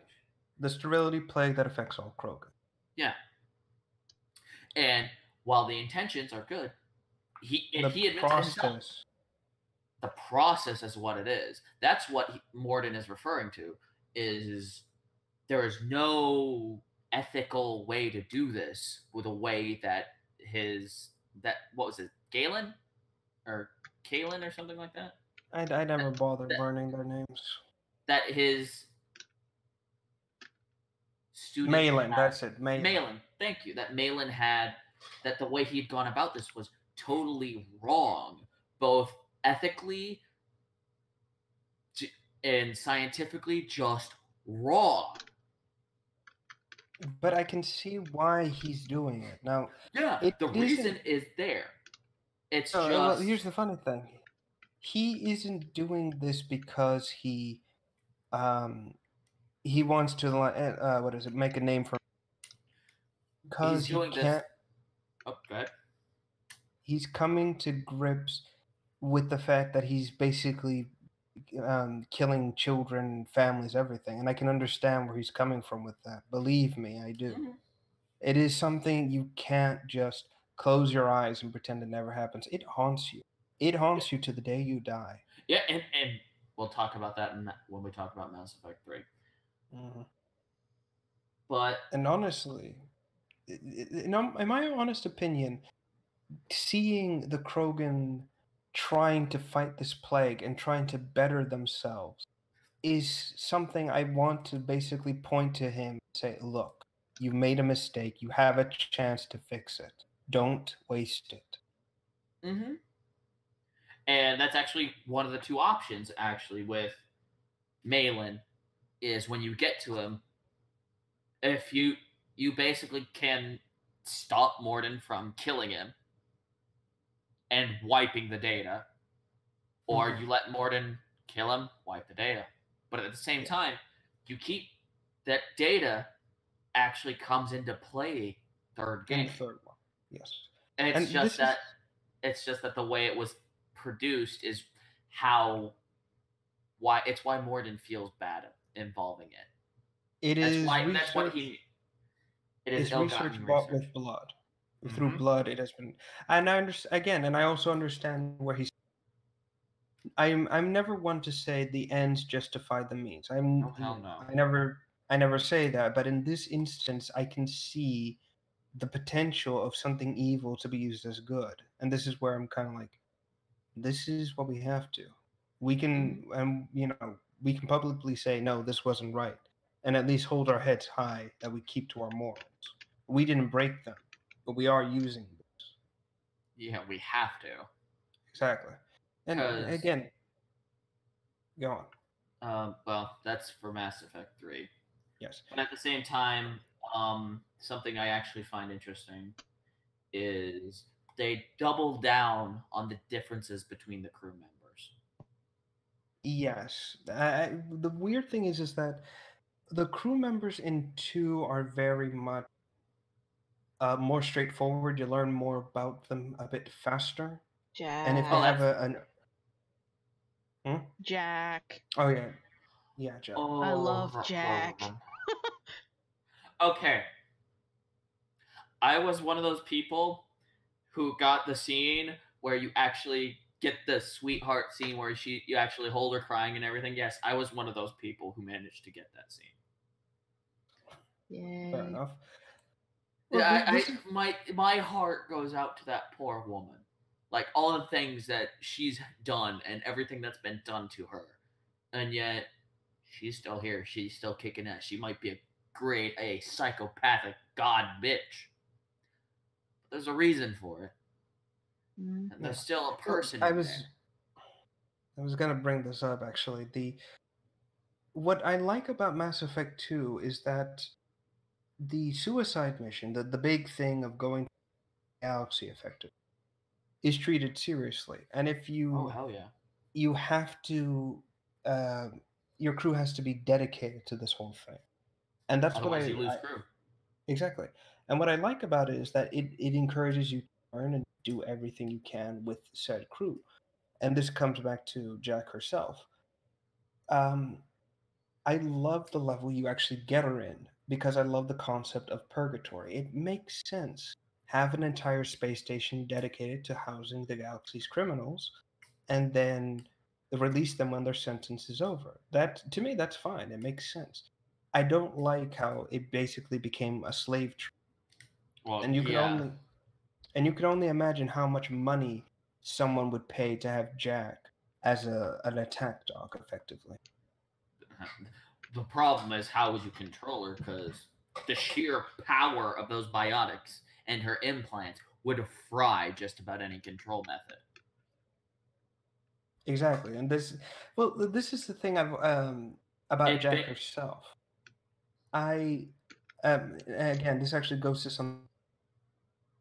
As Mass Effect 3's DLC was coming out, they released a series of comic books that went back to Mass Effect 2, showing the characters as they were prior to meeting them.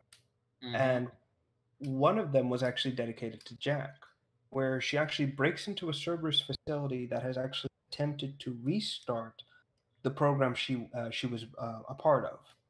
Except this time around, they're doing much older teenagers, not kids this time, because apparently too many people asked questions as to why are these kids missing.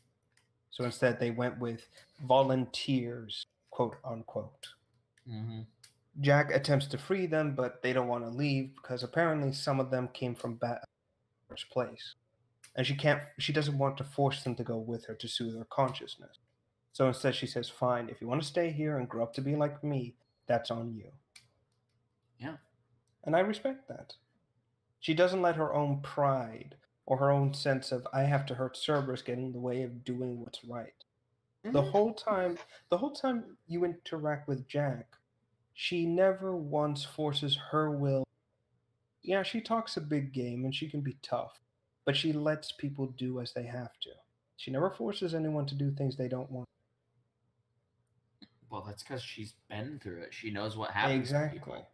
Exactly. How even, and I can see her and I can see the broken she is. However, as everyone says, oh, she's still that innocent. Died a long time ago. Believe me. What you're seeing right now is just a monster, but a monster that can be made for good. And that actually ties in later on in 3. And then like with Garrus, you see him go from this stick up his ass cop who still, yes, he becomes Batman. He becomes Turian Batman, and not only that, he becomes Turian Batman with a sense of ironic justice. It is like the AJ, list of criminals. No, hold on. It's like AJ. Do you think we're joking? Dawn on a mask-wearing alter ego and fights crime. Yeah, he's like, what was it? What was the list of the various list of criminals that were killed? He killed. One was an arms dealer, killed with a stolen pistol that he was going to sell, with a headshot, no less. A virus specialist, he sneezed on them. An explosives expert. What was it that he did with that one? I think he just caused the place to explode. Yeah, he tampered with the timers. Just, he has such this ironic, nasty streak a mile wide, but at the same time, it's still Garrus. It's still a good person. He's just kind of embraced his snarky jackassness. because He that's embraced the Batman. yes, he has embraced the Batman. Speaking of And It's such his which, parents are. Go ahead. aw, why? What? I'm Batman. Nice. Let's just Wait, put that what? there. GIF. She put a GIF. Have you ever seen the show Supernatural? Yes. I'm Batman. I put it on the stream, and I covered up your image, but yeah. Oh my god, that is amazing. Yeah, But I mean, like, yeah, he basically became Batman without the difference. Is that the dead parent? Oh. well, actually, no. Is his mom dead or no? No, she's alive.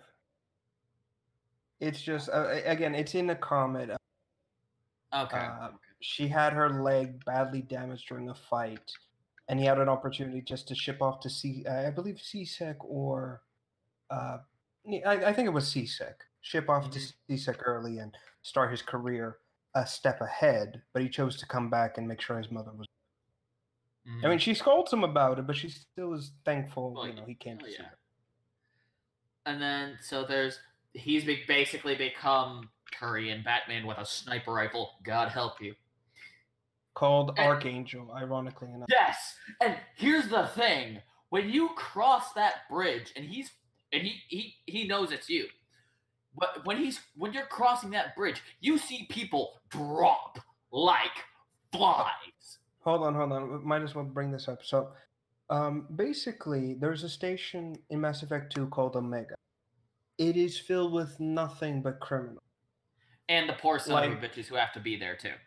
Like, imagine Coruscant from Star Wars, except filled with criminals. That's it. That's Omega. Mm-hmm. Give or take, yeah. And basically, Garrus decided to come to Omega after and wants to do good by killing a bunch of criminals here. Since there's no police or anything to kind of sniff at his crime scenes, he's just kind of like, okay, if I start picking off criminals here and there, I might actually make a dent in the population. So he goes with that, and over time, people kind of call him, oh, the Archangel, the Archangel. He shut down bad guys. He killed them. He took money off of their corpses, which was either, ill-gotten or, recompense, I suppose. In fact, so much so that he acquired a team of 10 individuals who all lost something to Omega. Unfortunately, even his reputation was so impressive, he managed to get 3 of the most powerful gangs in the entire station after him. That is impressive. Not just that, these air quotes gangs have a galactic presence, each and every one of them. Yes, they all have their fingers in pie. Blue Sun is a straight up corporate enterprise as a PMC. Blood Pack is air quotes a PMC. They're just a gang in disguise at this point. And then there's the Eclipse, which are Asari super commandos and all kinds of other various races come together basically to form the most kick-ass commando squad you've ever seen. Well, hang on. That's an oversimplification. Basically, each one of them have a different niche. Yeah. Eclipse specialize in drug peddling and weapon smuggling. Sometimes people. Blood Pack just are hitmen. You tell them, look, here's about 1,000 credits for the entire lot. I want you to wage war on this small country, basically. And Blue Suns are quote unquote professional bodyguards by nature. Out of the 3, they're the most quote unquote clean gang to get. Because odds are they mercenary. won't turn. Yeah, well, odds are they won't turn on you if you paid them already. But by the same notion, don't hold your breath. Just always keep a rifle trained.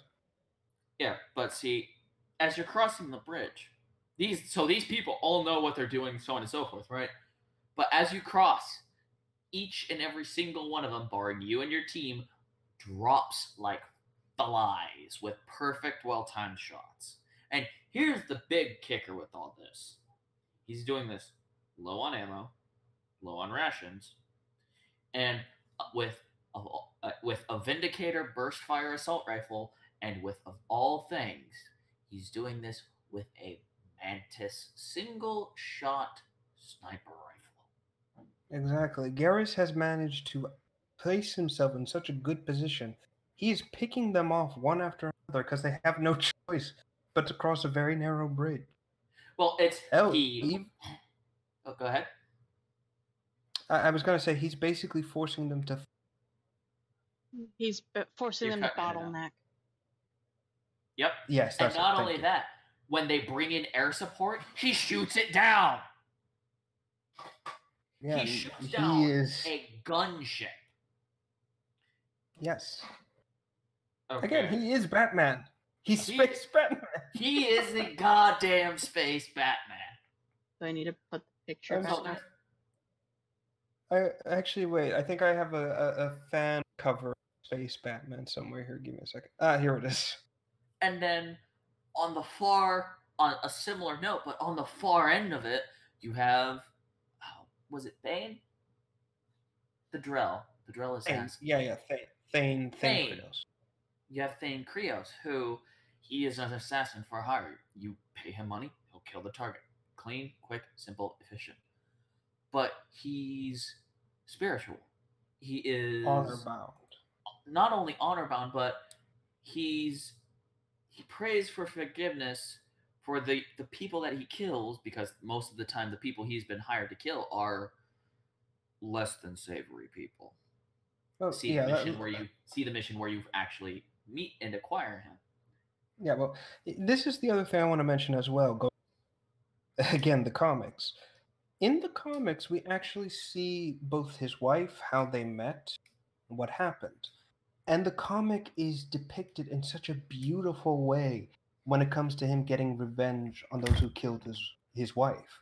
Yep. It is just, it really just feels like something out of like John Wick almost. Wait a minute, the last guy, of course. Is that person wearing a Robin costume? Yes, it is. Archangel, that is amazing. Archangel and his sidekick, the Cherub. Oh god, I love the fan community. I really do. But like I said, the Thane, the whole comic is just beautifully executed and done, and just perfect colors, Thane's reactions. It's all good. I mean, it even encompasses what he says. He says that he was trained to give death quickly. For them, he made them suffer. And you can actually see in the comics how their bodies look. And it's like, yeah, they died in pain. Mm-hmm. I've actually, like I said, and Thane, honestly, to me, like, I'm going to be honest. I am not a fan of assassins. I've always hated it. Cowards, I call them. But Thane is different. He doesn't kill because he feels like he can beat you or, this kind of shit. He does it because he truly believes he's doing what's best in the galaxy. And when you find out that he's dying from a terminal illness, which I believe, Kepler syndrome. Essentially due to the moisture, because the Drell were saved from their homeworld. Yeah, it was. They come from an arid world. And the planet's resources were basically dead. The Hanar, a species of space jellyfish. Yes. Basically saved as many as they could. They brought them to their home world, which is basically Camino. Mm-hmm. And unfortunately, the moisture has actually caused their lungs to deteriorate horribly. And many die of this issue, basically because their lungs become Swiss cheese. And they just can't, they asphyxiate to death effectively. It's a horrible way to go, if you ask me. Mm-hmm. Yes. But there's enough of, since they were saved, there's enough of them that the species can obviously continue. Yes. But, so, he's doing all of this. He's doing this as a way to basically make up for everything he's done, because he knows that he's going to die and he's going to see his makers. Yes. So he's trying to die with a clear conscience, for lack of a better term. Not only that, but he has a son too. Yes. And in his... Go ahead. And this is a major thing with his son. is that he, for lack of a better term, starts to follow in his father's footsteps. He's sloppy about it, but eventually he gets to the point where they make amends, or they start to make amends. They try to clean up, if that makes sense. Yeah, basically, in a lot of ways, Thane and his son Koliad, their relationship mirrors a bit of Boba, except where their relationship, Jango was teaching Boba how to be a Mandalorian, Thane is trying to hide his assassin's ways from his son. He doesn't want him to go down the same dark path he's gone, and he wants to. He's doing these contracts, these killing contracts, free of charge, effectively, because he believes that if, much like Garrus, he wants to take out as many evil people as he can, so that way the galaxy could be a better place even when he's gone. And honestly, I can respect that. And yet, this whole time, even when you do his loyalty mission to stop his son from doing a horrible assassination attempt, the two reconcile. And I mean, it's not perfect. The two, this is like what, 20 years that his father's been absent. It's not going to be easy, but they're actually making an effort to stop, this kind of thing. And honestly, it's, again, I feel where Thane is coming from, and I can, as is his son, I'm like, you two will be fine. You just need to talk. And yeah, they are. Mm-hmm. However, that said, I do want to say this. The target he is sent to kill, Goliath, is a space racist. He's a Turian who hates humans. You have the option to just kill the fucker right out. Yeah, essentially. Do it yourself. What I loved is that basically Goliath takes the guy hostage in an attempt to run. And he says, don't move or I'll shoot him. And then you have the option to say, no, you won't. You shoot him, and the kid actually out saying, "Oh my God!" Like it was clear he was never gonna kill the. He didn't have the nerve for it. However, by that same token, I'm like, "Yep, this is fine." But of course, no, I never killed the guy. If I'm doing Paragon, I never kill him because it's like, even though we disagree, you still deserve to live. But you can still go fuck yourself. Yeah. But yeah, and there's just, and the best thing ever. Mm-hmm. This is from a gameplay perspective. Okay. Yeah, go ahead. The best thing ever that I found is you pair up Space Ra's al Ghul, Thane Krios, only he's actually got on. Well, no, they both have honor. He's got a moral code. How's that? That's it. Yeah. You pair up Space Ra's al Ghul with Space Batman, you will see some of the most glorious shit you will have ever seen. A force to be reckoned with. Okay, now I remember some bits of Mass Effect 2, but that was mostly through Kraken. So it was good. But it's just that, just because I'd always give Garrus like an assault, because it was Garrus had an assault rifle and a sniper rifle. Thane had SMGs and sniper rifles, and his powers were more geared towards biotics and assassination, whereas Garrus's showed, he was Batman. He had, well, not just aggressive. He was prepped for anything. He had tech overloads. He had the overload ability. He had incinerate. He had things that were prepped for any kind of tech situation. He was your man. Exactly. Yeah. And the two of them ping-ponged off each other and worked so perfectly together. It was like the perfect 1-2 punch. Garrus could distract and sabotage, and then all of a sudden, boom, headshot from across the map. Yeah. Actually, and I suppose we can move on to the next one. This one, I think you're gonna love HH, and that is Grunt. My boy! I admit, Grunt grew on me quickly. Oh, he is the epitome of just. He's my favorite. He is a good boy. I'm a straight up say this. He is my boy.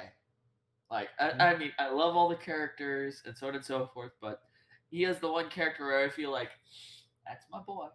Yeah, it's like You know exactly what I'm talking about with Mass Effect 3. Yes, it's like, go forth, my adopted son. You cannot be stopped. Oh, because what was he given? Like an assault rifle and a shotgun, and you could give him the Claymore shotgun? Yes. This is another thing I want to mention. Oh. Grunt he's a clone. He's a clone created from the purest strains of the Krogan species, created by basically a warlord. Science. Yeah, a warlord, Okir, who wants to wage war by ignoring the genophage. Weird, I know, but whatever. Well, the way he sees it is the weak will die off, and the strongest will survive. The strongest in this case being Grunt, and Grunt will pass on his traits so that the 1 in 1,000 that are born, if Grunt ever did have kids, would carry on his traits. A more extreme form of selective breeding. Yes, essentially. That said, as well, well, his exact words were, every newborn child is viewed as precious. The genophage has created more coddling than all of your, and I quote, human teat together. My only thought of this is like, I'm sorry, what? Yeah, but of course Grunt is very unique. He's a very unique Krogan. Hell, when you even get to go to Tuchanka, the homeworld of the Grunt, the Krogan, it is an amazing sight to see. I mean, the Krogan are brutal. They don't like outsiders, but they respect strength. And even then, it's crazy. Of course, I mean, obviously, the biggest things they do is kill whatever they can find. It's like, oh, look at this cute monkey alien creature. Boom. Just now dead. That's because they're fucking, what's the word I'm looking for? They're vermin. Yep. They're horrible, horrible things. Again, speaking from experience here, it's like, no, go away. I now see what they mean by it. And, God, I mean, the only downside I don't appreciate that they do have animal dog pit fights, effectively, with this species version of a dog. And that they're Varen. However, apparently, upon further research, what would be considered a death blow to a normal animal is considered a glancing blow. Yeah. Apparently, Varen can regenerate cells almost instantly. Well, that and I think it's a combination of an armored endoskeleton or an armored exoskeleton, because you look at the way the head is shaped. I believe it's both, to be quite honest. I was about to say, if you look at the way the head is shaped, it looks like it's a combination of armor and cartilaginous tissue. Yeah. But still, I can see... and again, I don't appreciate it, but at the same time, if the dog is fine after that, then I'm okay. But I don't approve of it, but let's see. The whole deal with Tali, like her loyalty mission and all that jazz, was fantastically done. I liked it. I mean, I enjoyed meeting more of the Quarian species, finding out how their fleets work, telling the admirals to suck it. Oh no! You as it's put in TV, like to take from TV tropes. You shout down the Admiralty board into saying, "Okay, she's it. Please take this mad woman away." Exactly, and this is what I've enjoyed about meeting the Quarians. It wasn't just that; it was also, learning a bit more about how they do things, how their ships work, all that kind of stuff. Even their views on the Geth as well. That said, as well, I won't lie. Whenever I played the game, I always kept the helmet on, because I look better with the helmet on. God damn it! But having it like constantly being on and talking to the filter kind of made me feel a bit more like homely with the core. It's like, okay, it's like better. You feel better, and it fits in with them, because exactly with them, they have to always be suited up, not only because of their bad immune system, but from where they live and where they come from. silence is something you don't want to hear. Exactly. And honestly, That means there's a hull breach. So that's why they're all or suited the up. engines fail. Yeah, or life support's gone. Yeah. Honestly, I enjoyed meeting the Quarians. Honestly, I wish there was more we could have done with them before moving on. Mm-hmm. You know, that's just me. Honestly, I'm not too big of a fan of the human compatriots you get this time around. I mean, Caden and Ashley were them, and I was okay with them. But Miranda and Jacob are just... Jacob is just I will say Jacob is boring. Yeah, Jacob is your stereotypical soldier turned mercenary turned terrorist, basically. Are we talking about 3 now? But not like... No, 2. Okay. And then Miranda, I will say, she does have some saving graces. Minor saving graces. But at the same time, she's the stereotypical Ice Queen trope with the fact that she knows, for lack of a better term, for all intents and purposes, she was made to be perfect. But she didn't get the life she wanted. If that makes any sense. Yeah, much like Grunt, who created a clone of Krogan with Krogan genetics, Miranda was genetically grown that through her father's cells. No mother to speak of whatsoever, a test tube child. But he was so overpowering that, again, he wanted a dynasty, not a daughter, effectively. So she ran away. Then she finds out she has a genetic twin. A key word here, genetic. They don't look the same. It's purely cellular. So she decides to go in and... oh my... Hold on. I found something. Oh my god! I'm sharing very cute pictures in the gallery. Yes. But I found this. Oh my god! Serendipity books, you bastards. Read the sign. Anti-Quarian books. Racist. Oh my god. Who comes up with this shit? Sorry.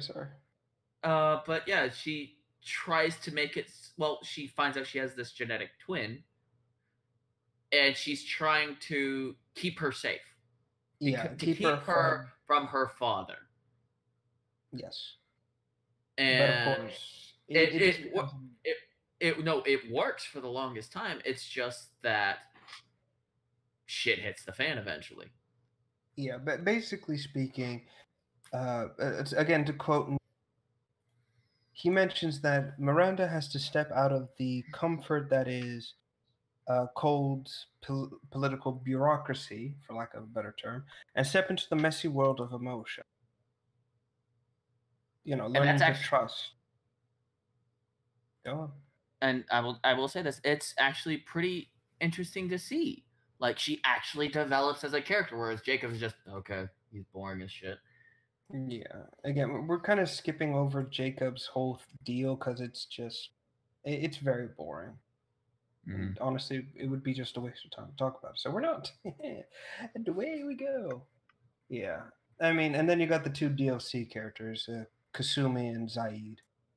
Zaid is messy. That's putting it lightly. You have a mercenary who was, for lack of a better term, shot in the face, left for dead on a planet in the middle of nowhere, and his partner and friend at the time takes and runs his company and brings it up to what it is, i.e. the Blue Suns. Exactly. Basically, Zaid co-founded the Blue, but nobody will know that because Vito, his friend, scrapped or removed a lot of information of his co-founding, making it so he could be the only one who founded it. Zaid, according to what happened to him, got shot, was injured heavily so, and got shot in the head. Survived it, but you can still see the damage on his head, his face, basically. I'll be back in a second. I have to go use the bathroom. All right. Basically, you can the right eye is a prosthetic. You can see the scarring where the bullet impact left. Pretty messed up. It's even implied that some of his that maybe a few limbs are actually cybernetics. Like it's implied that his right hand is. I'm not sure. I never really checked, to be quite honest. But it is what it is. Zaid's whole shtick is that he's a bounty hunter.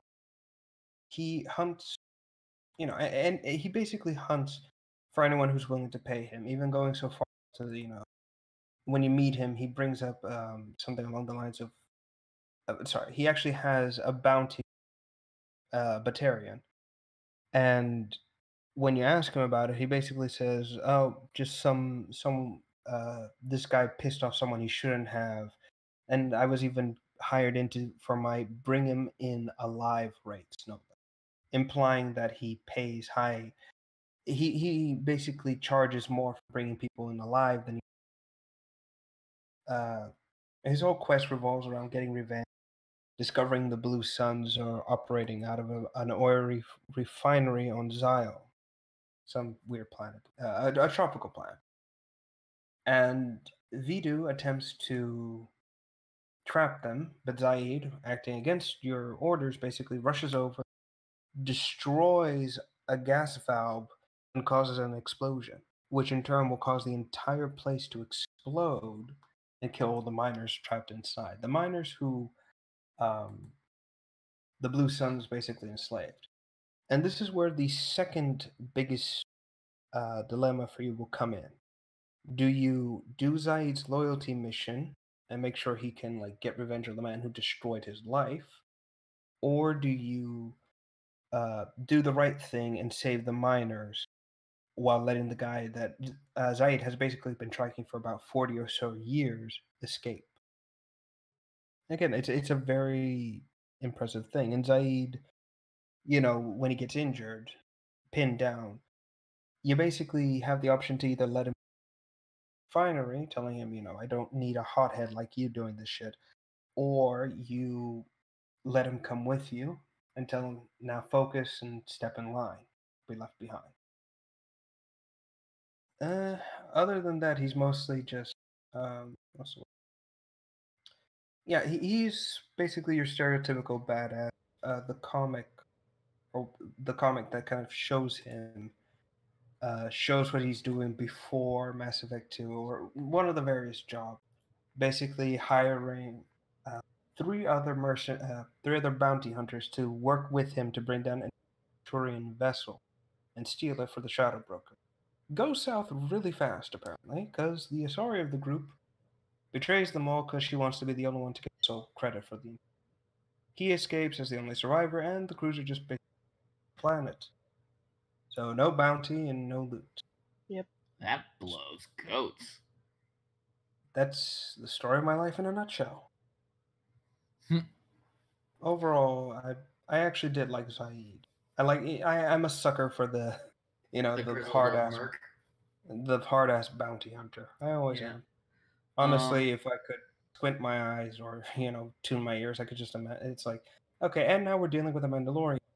Awesome. I was gonna go with Clint Eastwood. Or Clint Eastwood. Oh, Unfortunately,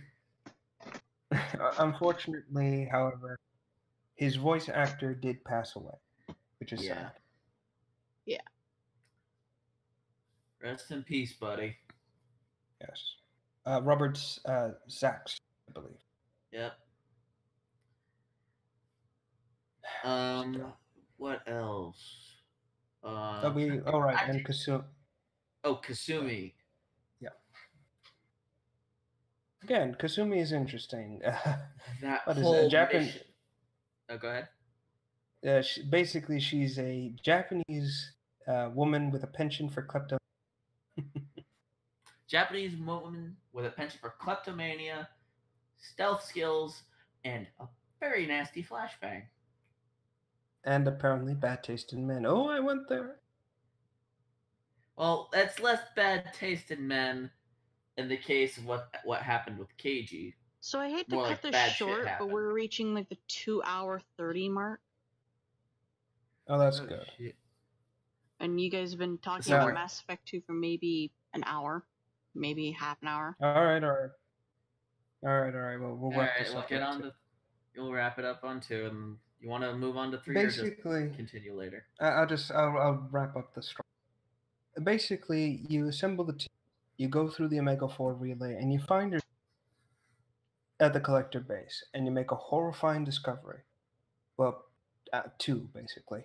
Turns out the collectors were once the Protheans, an ancient civilization, who didn't disappear, and were partially wiped out and partially turned into insect slaves.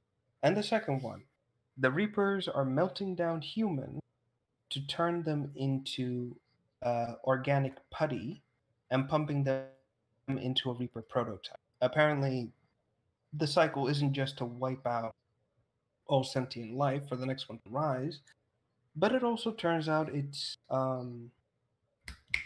what's the word? Their way of reproduction. They kill specific sentient species, gather their organic tissue and data, pump it into a Reaper form, and then have that reproduction cycle. It's as messed up as it sounds. You stop it, you get the choice to either destroy the station or spare it. Again, if you're smart, you'll destroy it. You piss off the elusive man, you quit the organization, and the game kind of ends there. There is the prologue. You go back to basically you're sent out by one of the Admiral Alliance, who tells you to save his friend, who's captured by Batarians over a Batarian colony. You guys you save her, and she reveals that the Reapers are through this backwater relay. And if this happens, the Reapers will start the invasion earlier than expected. You guys discover the artifact, but find out they're all indoctrinated. Kerber gets captured, escapes, and has no choice but to force the asteroid they have to crash into the relay, destroying it, with literally only 2 hours left, where before they had 2 days. Unfortunately, you're unable to help the Batarian to evacuate the colony in time, and it's destroyed. 2 billion lives snuffed out, with no other choice. And this leads us into Mass Effect 3.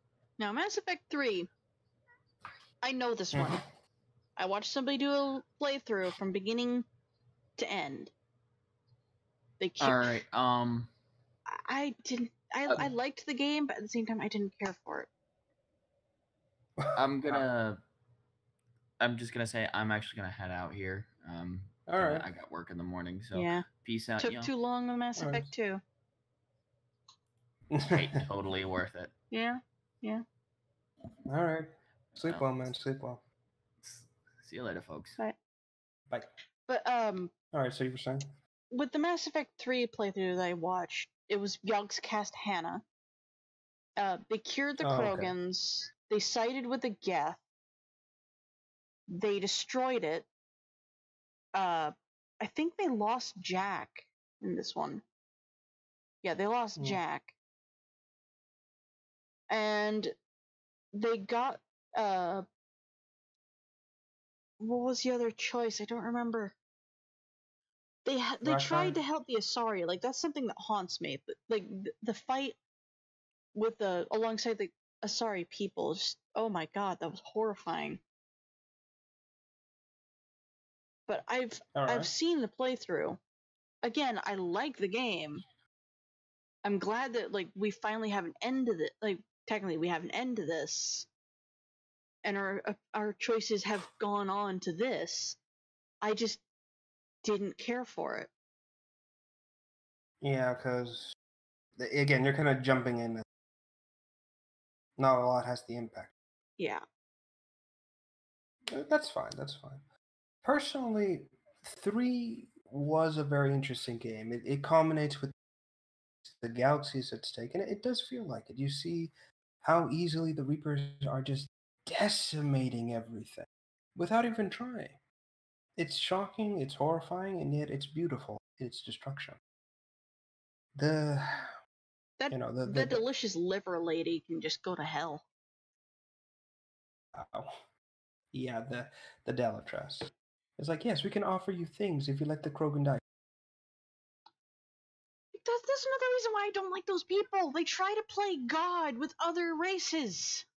I hate it. Yes, it's not right. It really isn't. Oh, and I'm gonna be honest. I love how Krogan Rex rallies the clans to fight against the Reaper, Mm-hmm. and actually has a wife at the end, Bakara. I like that the giant worm thing takes out a Reaper.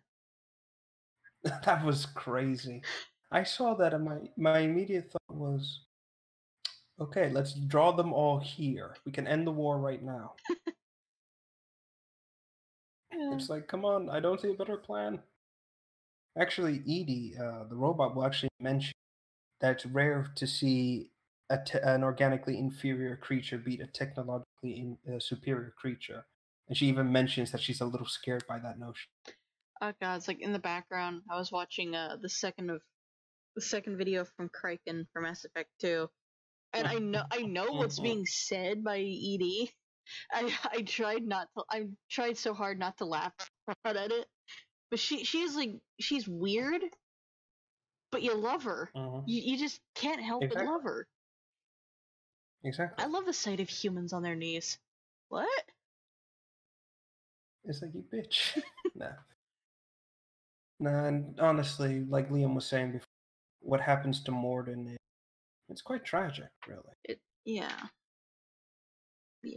Again, this is a guy you've fought with for an entire game. At the end, he decides to go up and save a species he knows can have a better chance.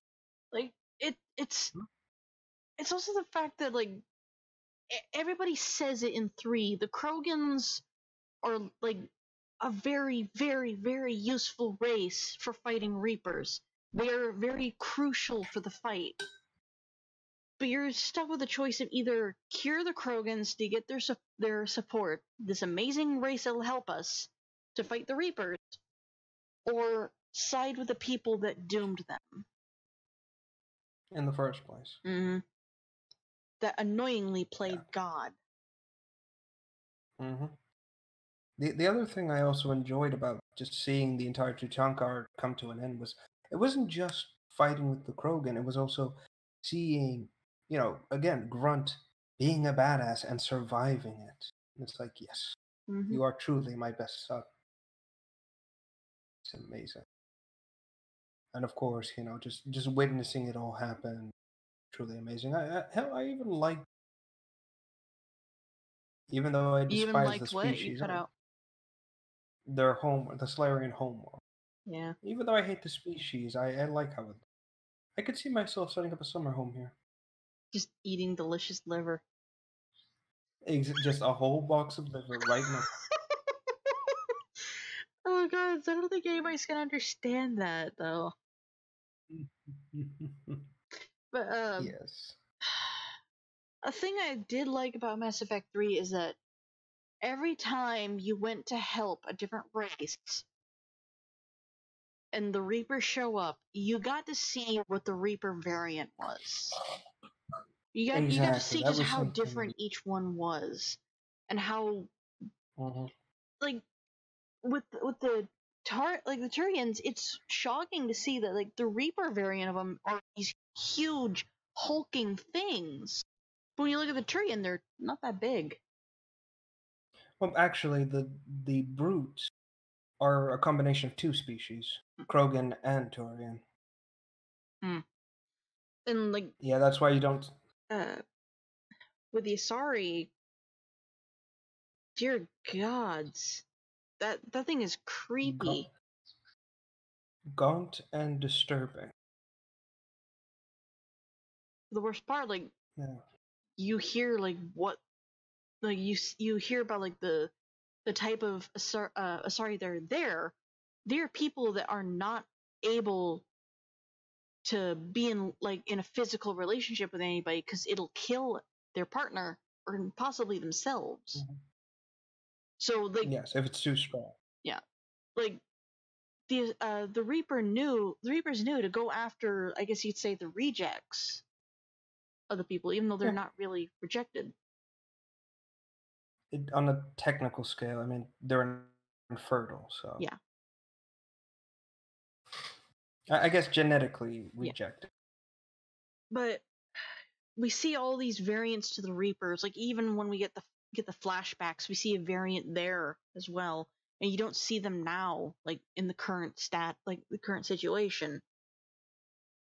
And I found that very clever, like very well done. They turn us into them. Mm-hmm. Yeah, and I whenever I saw every species I found myself facing in the game, my only what have they done? Yeah. You know, and you feel that sense of horror and sympathy. You're like, no, Not only this that, isn't right. when you run into Cerberus, you think that again, like, what have they done? Not only to themselves, but what are they going to do to these people that they're grabbing, they're taking? Exactly. It's a horrible thing to see. Like if you, and again, this is me having gone in and dissected like the Reaper tech. It's horrifying. What you see underneath the helmet, that's not the worst of it. Reports go into detail of how Reaper wires and circuitry can be seen under the skin, very sickly. Even the body just decays from the inside out. Yep. It's horrifying. And again, the fact we're just seeing the face is a godsend. I remember, like, Okay. I remember we had a conversation about like zombie games. Would like the Reapers qualify as like zombies? Technically, Like, no. like The for somebody husk, who's never seen or played Mass Effect and doesn't understand what we're talking about, could we simplify it to zombies? if you want, it's an inaccurate statement. Sure. Hmm. It would be more accurate to say the husk, the creatures they create, are hive-minded organic drones that understand the basic of cover and combat, but not self-preservation. Yeah. Yeah. Yeah, that's a better way of putting it. Anyway, I think we should Yeah. just move on to the monthly thing because we're almost at the 3 hour mark. Unless you All want right, to well, do the really stupid theory. of what? Oh yeah, we're doing the theory. Okay. We're fucking doing the theory. Okay. Go ahead. All right. Well, the other no the other thing I want to bring up is that 3 really does do a lot worth looking at. It's actually incredibly creative. A lot of the things are quite interesting. The fighting is better done, and even the DLCs are interesting. What I love is discover what made the Reaper. Basically, organic cuttlefish. Well, the Again, ships hard do to look like imagine. cuttlefish. Yeah, but it's kind of hard. The thing that will destroy all that created destroyed all life are cuttlefish. Hmm. It's just kind of it's just one of those things where you just kind of sit. Again, it's like something out of Ghost. Choose the form of your destroyer. Marshmallow. So, yeah, it's like I could really use some sushi right now. Cuttlefish. Oh Just a no. giant, giant cuttlefish crashes on New York. Oh, It's how like, would oh, that even?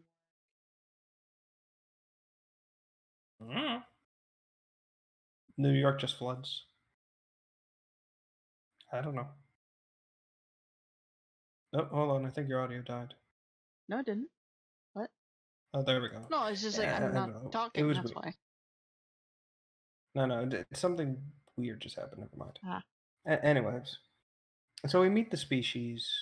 We convince them to join us, and they're still proud. They still believe they're the masters of the galaxy, and it's they even say, you know what, you've moved. We will fight, but not for you or any other species. We were once the apex race, and we will show them why we were. And it's like, okay, kind of scared now. Did we do the wrong thing? Did we do the wrong? I just very casually like, yeah. The DLCs were all kind of very nice, all well done. But I think the favorite everyone has, Citadel, which was basically a giant epilogue to everyone's arc, which I really enjoyed. And you actually got to live on the Citadel, even if it was for one day. kind of cool. Yeah. I liked it. I don't think we even need to get into like Andromeda, do we? Oh no, we're saving Andromeda for. Believe me. Again, I do want to mention. I guess a tie off at the end. We are kind of speeding through 3, but that's mostly because it would take us a very long time to get through. It's another hour at most. Yeah, and So I think we have plans for the next day, and it's like 8 o'clock where I'm at. Exactly. The one thing I do want to say, I want to. You want to what? There are. I want to bring mention to this. Well, 2 things actually. One, Mass Effect 3 actually gives you has the multiplayer option, and it lets you play as different races, which is kind of cool. If you want to be a Krogan, be a Krogan. Are you saying If you want to 3 be or a Geth, you get to be a Andromeda? Geth. 3. Okay. You get to play as any race in the multiplayer. It's kind of fun. Yay, I enjoy it. Krogan. Yes. And the other point I want to make is that there were spin-off games, believe it or not. Quite a few, actually. There was kind of like a story-driven, I won't say Telltale side, excuse me, Telltale style game. It was more like a graphic novel kind of thing. Really weird. Very odd, almost Disney style art it was going for. Really weird. Nice. I didn't like it that much. And the other one was Infiltrator. And basically what Infiltrator was, it's a story that lets you play as a Cerberus operative. I believe just before the Reaper War starts, you actually see what Cerberus has been doing to their fellow humans, butchering them, horrible things of that nature. It's a fun little game, something to hold you over if you're like thawing the series, but you want to savor before jumping into 3. Kind of cool if you ask me. And yeah, I believe that covers everything on Mass Effect. I mean, maybe next week we will cover Andromeda and talk about how much of a failure that was. Yeah. But I say, Again, well, I guess we'll move on to the theory, which makes very little sense. huh? Let's move Oh, on I to thought the we were going to jump right theory in. because it makes very little sense. Actually, I thought we were going to jump into something else, but all right then. Well, you So, said you wanted to move on to the theory anyway. oh no, I thought I said we were doing the theory as in we're conducting the experiment now. I didn't mean, oh, let's talk about the theory. Oh, no. Let's go to the monthly thing. Do you want to go first, or should I? The XAML is kind of short. So I guess I can save mine for the very end. All right. All right, and since Bill isn't here and Liam fucked off to do Liam things, And like might as well. it's understandable, but also kind of weird he would leave when this is his thing. Yeah, it's fine. Anyway, I'll So what's? I'll start on mine. Let me just get the images set up.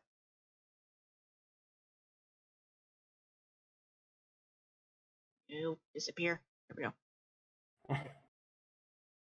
So what's the critter you picked this time? Well, I'm glad you asked, Alan. No, I'm just kidding. So just so people understand the process, whenever we do a Pokemon of the month, we have 2 spinners that we click on. One has generations, one has the Pokemon type. And then we browse through and figure out which one from that generation of that type that we're going to use and which is more appropriate. This month, for August, is Meowstick. If I can get the pictures to show up. There it is. I'm pretty sure a lot of people have seen pictures of that Pokemon with the really big eyes, like a gray cat looking thing with really haunting eyes.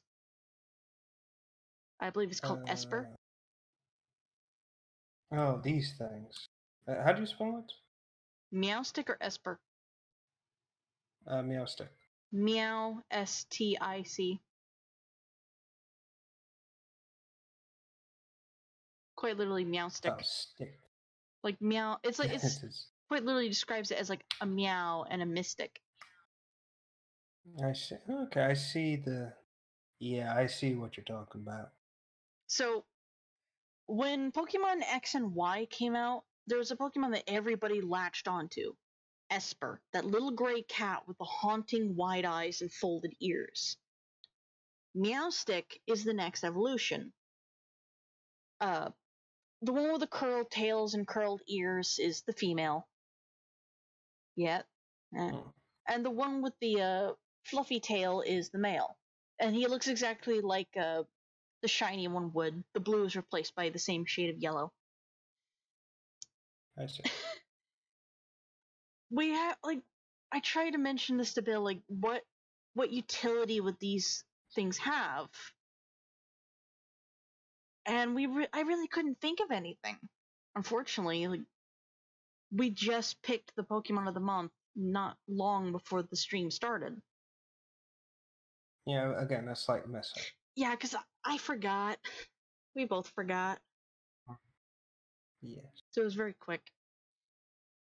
But Well, again, this Pokemon still has like Go the on. same ability as the previous evolution, but it's not as devastating. With the previous evolution, if it folds open its ears, everything within 100 miles is destroyed. With this one, if it folds open its ears, it's only when it's in danger. But it releases enough energy to grind a 10-ton truck into dust. Oh yeah, again. So its ears, when they're open, they're not eyes, are they? They're just Nope, patterns. eyeball patterns. Like, it only has two descriptions. The one is the one about the 10-ton truck. The second description is the eyeball patterns on the interior of its ears emit psychic energy. It keeps the patterns tightly covered because that power is too immense. Esper and Meowstick are both constraint Pokemon. They're holding in that psychic energy that could destroy a whole bunch of things. It's devastating.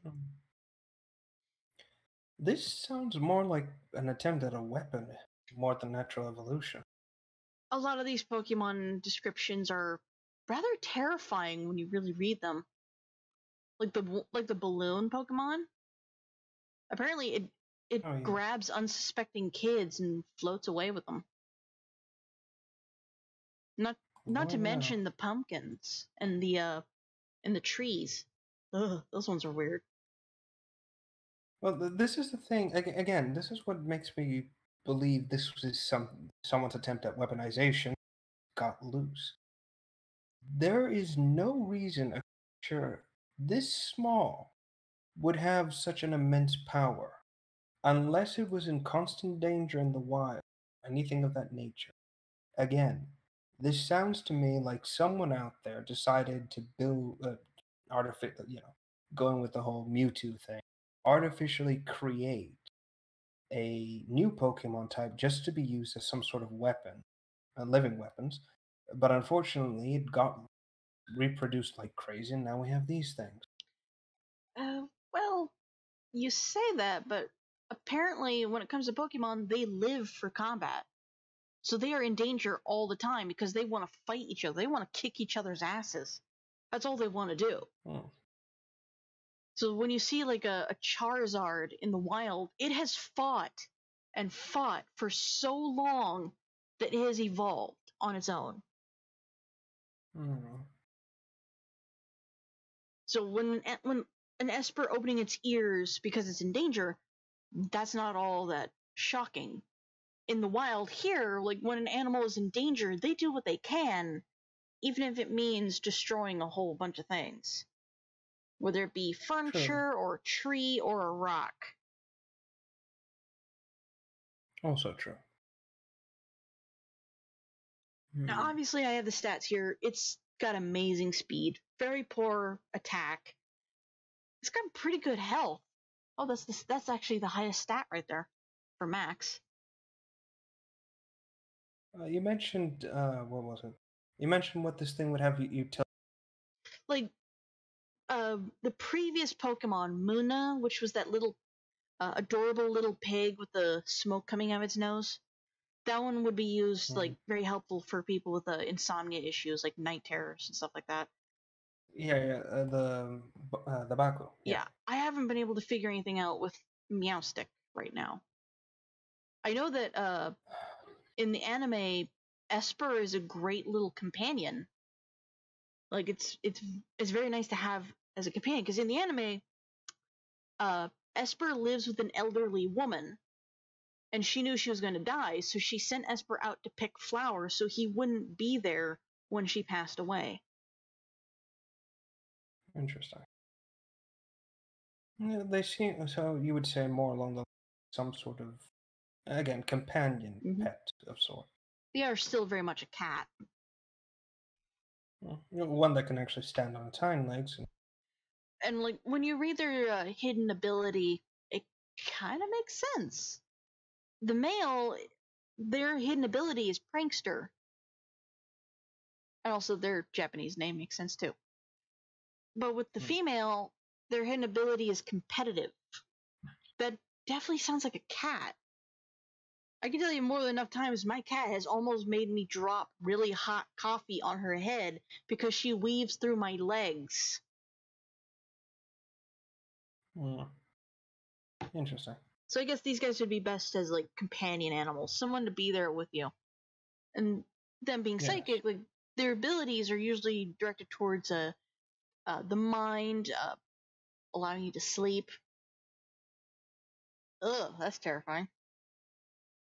The alternate thing as well would be possibly assist in construction. Maybe. I'm not saying it would be a perfect. Assisting construction? Well, breaking down metal, recycling, things of that. I don't think that's what these guys would be used for. It doesn't turn them into like a rock and like pebbles or chunks or anything. It turns into dust. Okay, then we could probably. No, we do not use this thing for construction. A majority of its abilities are psychic and normal. It only has one steel attack, which is Iron Tail. Very few dark attacks, two fighting attacks. A few electric, but not very many. This thing can learn quite a few moves, just it's a balance between psychic and normal. And apparently its number one move is confusion. Interesting. What else? Outside of that, that's the only thing I can think of. Again, outside the companion pet thing. Yeah. I don't know. Maybe work as well as maybe a retirement pet as well. Something to keep around at home. People pass away. Yeah. Again, like in the anime, Esper was with a very nice old lady. But that part was just sad. I didn't even watch the episode. I just know about it. It's still sad. Exactly. But anyway, yeah. It's great against ghosts, great against bugs and dark. Half okay against fighting and psychic, and it's average against everything else. Oh, actually, not that you mentioned, like maybe it could be used for helping to exercise things. Yeah, probably. Like make a home again. Yep. So to speak. Yeah, that's Meowstick, a companion Pokemon that could disintegrate a big rig. Again, I kind of find it a bit on the excessive side. Why do you need to disintegrate a big rig? It's psychic powers. It's hard to explain in the Pokemon verse, really. Like the psychic powers range. I get it. Psychic powers range from mental abilities to just plain breaking physics. Well, I still find it a little funny if I think, hey, look at my cute cat. It can destroy a fucking truck. How about that? Well, fuck. Hey, meet my other cat. It can destroy everything within 100 miles. Want to see? Just everything is gone. Oh, God. And then they're cats, too. You know they're something. You know, they're probably gonna those types of cats that just do anything for attention, so to speak. Mm-hmm. You know it. Anyway, They're now it horrible, is horrible your breed. turn. I'm gonna mute myself for this. Oh really? Oh wow. Okay. This is your thing. I have Okay. nothing to say about Gundam. Fair enough. All right. Let's see. So, for those of you still around, right. So the mobile suit of the month. This time around, it's going to be the. Oh god, I always forget where I put these things. Oh wait, I gave it to you in the chat. Never mind. Never mind. So today's mobile suit of the month is the YMS-16M Zamo, a prototype experimental mobile suit. This was a unique machine as it was never truly seen during the 1 year. And most assume that this machine was actually once seen or was created during the 1 year, truly witnessed or seen, at least properly. Prototypes mostly. It is unclear how many prototypes of the Zamel was ever created. The Zamel itself is a heavy artillery platform that can move. However, due to its heavy gun and frame, it is rather slow. The legs are built into such an angle that it can pressure and deal with the heavy impact of its own weapons. It requires two pilots to operate, one to man the gun and the other to move the mobile itself. It is heavily armored, making direct attacks almost impossible. However, that is your saving grace. The Zamel's primary weapons are mostly close range as well, including a missile pod on the left shoulder and a few other hidden, perhaps Vulcan weapons inside. The Zamel's other weapons of choice, of course, keep itself. Some Zamel units, supposedly, could actually remove the, well, let's call it a back skirt for now, and use it as a sort of tripod weapon, allowing it to dismount the shoulder-mounted weapon and reattach it more firmly on the now detached back skirt, working as a sort of long-range turret. Okay. Why did HH just send me a picture of an Examol? Zamel, not Examol, Uh, because I'm doing the mobile suit of the month, and it is the Zamel, the one you apparently fought.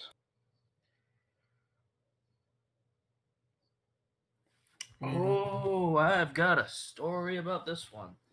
Well, Also, hold on, can I at least finish the history on this thing before we begin the story? Okay, go ahead. Thank you. As I said before, the Zamel itself is quite durable, heavily designed, and a beast of a tank. Now we move on to other aspects of it. Its weapons included a 680 millimeter cannon, which was the main weapon, a 20 millimeter Gambel type Vulcan turret, a multi-purpose / range 8-tube missile launcher rack located on the shoulder, as I said, an MMP-78 machine gun, and a grenade launcher, another attachment possibly inside the body. Its history begins sometime after the 1 year war. It is not known exactly how many of these prototype units were produced, although the Zamel is known to have been used by the Delos Fleet forces in its Operation Stardust.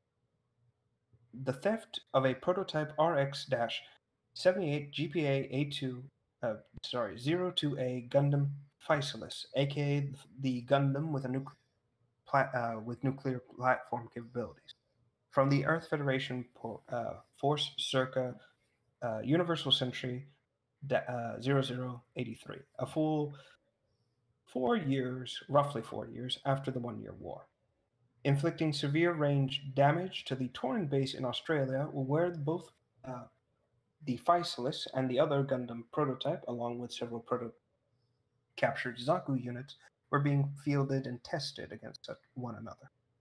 Unfortunately, this Zamel was destroyed by none other than Lieutenant South Burning in his RGM-78 GM Type C. as he was trying to provide cover for Anvil Gaudo so he could escape with this said stolen Gundam. As far as we are aware, no other Zamel units were ever. Most of these vehicles have been declared as a, well, failed prototype, with very few ever being seen in battle operations or since. However, some reports suggest that the Zamel, or at least pirated versions, have been created and used in different regions. Again, they are ugly. Machines built out of spare pieces and scrap metal. No Zamel will ever no Zamel will ever be an equal to or capable as the original. However, certain pilots, such as Liam here, has faced a Zamel unit beforehand and has survived to tell the tale. Here now we have with us the Federation's pilot, Liam, to tell us more. Please, how was your experience against this Zamel unit? Well, do you want the short and sweet, or do you want the full thing? As much detail as you can provide. Well, let's see. I'm a striker pilot. Let's just put this out there here and now. I'm a gym striker pilot. Don't care. Don't get me wrong. Gundam's nice. Good hardware. Good survivability. Still, I like my striker. It's seen me through a lot of shit. Just finished up a mission, and we're like, wait a minute. Something's off. Everyone else had upgraded at this point. I'm still in my gym striker. Buddy next to me, I'm like, well, we'll start heading back, and then crack the head of a Gundam, just gone. Followed by a missile salvo. At which point we're like, oh, fuck, guys. We all scramble for cover. Long story short, we kind of figured out it was an Eximal, or you say Zamel, I say Eximal. Uh-huh. Because first off, let's face it, there's not a lot of things that have the firepower that can do that kind of thing of just straight out ripping limbs off of a Gundam, no less. Do you know what Gundam type your friend was piloting? I think it wasn't the one where it was the Gundam ground type. No, it was one of the later models. It was, I think it was an Easy 8 or on one of the more closer to full-blown Gundams. Interesting. All right, proceed.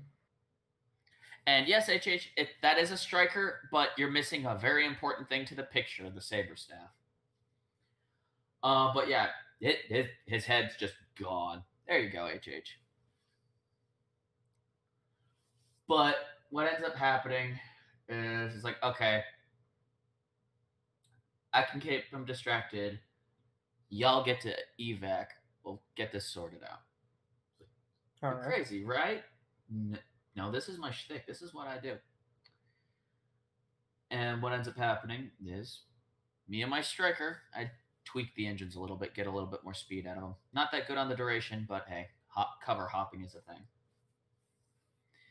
About 2/3 of the way there, and while I'm going between cover, he fires off the 680, and I lose my shield.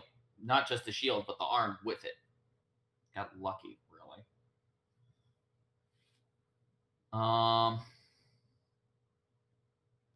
So I get in close, and fun fact, those little arms they look a little spindly, but they're designed for salvage from just about anything. That's why the missile launcher has it's multi-purpose. Same thing with the cannon, believe it or not, because it comes with its own sabos it can load up on and use whatever ammunition it gets a hold of. Exactly. And so, fun fact, believe it or not, if you get one in close combat, still don't underestimate it. It can still deck your shit to the moon. To quote, bring up a point, during the events of the 0083, specifically the theft of the Physalis, one of the gym that eventually fought the Zamel in close range found itself, well, heavily outmanned by its own arms. So he's not kidding when he says this. Please continue. But so, see, the thing with the striker is there's a reason why I only lost the arm instead of the mobile suit. Is because thing about the striker is you get the extra armor plating. Well, it's technically an armor coat, but it's additional armor, and that's what can keep you alive. Comes with a visor too, so you don't lose your cameras, but you can't use your Vulcans. But long story short, I get in close and I do my thing. I'm fighting this thing, and he's trying to get space between me and him so he can get the cannon off. And he did eventually get space, and I timed it just right so that when the cannon barrel came down, I ducked, swung the saber staff up just as he fired, and the saber staff detonated the shell right in the middle of the cannon. I am so glad I had my combat visor up, because that shell went off right in between the pair of us, basically. Don't know why the son of a bitch was loading an HE shell, because everything else up to this point was basically armor piercing. Interesting. Probably running low on ammo. But the thing went off between us. I lose my 100 millimeter. I lose my grenades. I lose my beam sabers, not the staff, somehow. I lose my sabers. Visor gets cracked to shit. And he loses his missile launcher. The cannon is shot to shit. The Vulcan turret exploded. And all he's got is that dinky little machine gun, right? I'm like, okay, I think I got this. And so I go in and cue me getting power bombed, for lack of a better term. Interesting. And But you managed to survive and get away from this thing. No, well, yes, survive. Didn't get away. Cut to, I'd say about 30 minutes later. 30 minutes later. Time kind of bunched up there. Guys are ready evac. They're like, wait, where the hell is he? He's not here. And cue me calling. It's like, hey, I think calling in is like, hey, I think I'm going to need some pickup here. It's like, come on, it can't be that bad. Yeah, you'll see it you'll know it when you see it. They go to pick me up, mission accomplished, all that jazz. But when they get there, my striker's right leg is gone. Mm-hmm. Like half of my head is gone. Half of my striker's head is gone. And they see the Examol there, basically pinned to the ground from the top with the saber staff, with my remaining arm still attached to the saber staff. I see. So you made sure that it wasn't able to follow you once you called in for reinforcement. Well, yeah, essentially, I gutted the thing, for lack of a better term, from the top. Because, thank God I missed, by the way. Because, let's say, from the top, a little bit more to the left, it would have hit the reactor. And you wouldn't be here then. Oh, hell the fuck no. Well, then there you go, ladies and gentlemen. As you can see right there, the Examol, even in space, was as dangerous as it was on the ground. Oh, this was a ground-based mission. Oh, my mistake. It was on the ground. Yeah. This is like... When an Examol is in its element, you're not going to know it's there. Until, like in our case, my buddy in the Easy got shot to hell. I actually went over this a bit. The Zamel's primary weapons are actually capable of taking out targets from great distances. Mm-hmm. This is its greatest attribute. Greatest strength, but it's also its greatest detriment if you know how to avoid it. Well, see, the problem with that is when it's not used, it's folded.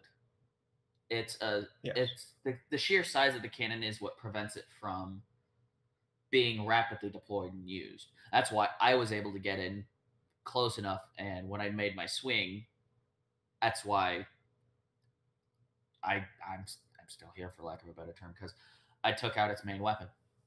Exactly. That, and for some reason he was loading HE 680s. It must have thought you were close. They would have been at better range to fire, but you must have miscalculated. Well, so once again, he was. See, the thing is, I had an in close. The striker has an advantage over an Eximol because, well, it's got the two you can have it come with two sabers and the staff. You've seen the staff, right? Yes. In melee, the staff gives you an advantage because it's not just the range advantage, but it's also two emitters, and they are hinge mounted. So you can swing it like a normal staff, or you can have it so the blades pivot so they're perpendicular. So when you swing it, it's basically like a giant war pick with two blades. Exactly. Anyway, once again, I want to thank you for. Perhaps next time, if you have more tales about your battles in the field, we can provide them along with our picks of the month. Again, I want to thank you again for being here. Things considered. No problem. Just a simple striker pilot. All right, then. And thank you, ladies and gentlemen. Month. Once again, this was the ZAML, the ZAML, and its capabilities in the field, how it was used, and how it was eventually phased out. Yep, I'm back. And we will have it next month with our next pick. Yep. All right. And I believe with that, we should call it a night here. So thank you, ladies and gentlemen, for tuning in to Left 4 Right episode 16. Rev. I'm HH, as usual. And we will see you And all our next guest, Thursday. Liam. Ciao, ciao. Bye. Goodbye.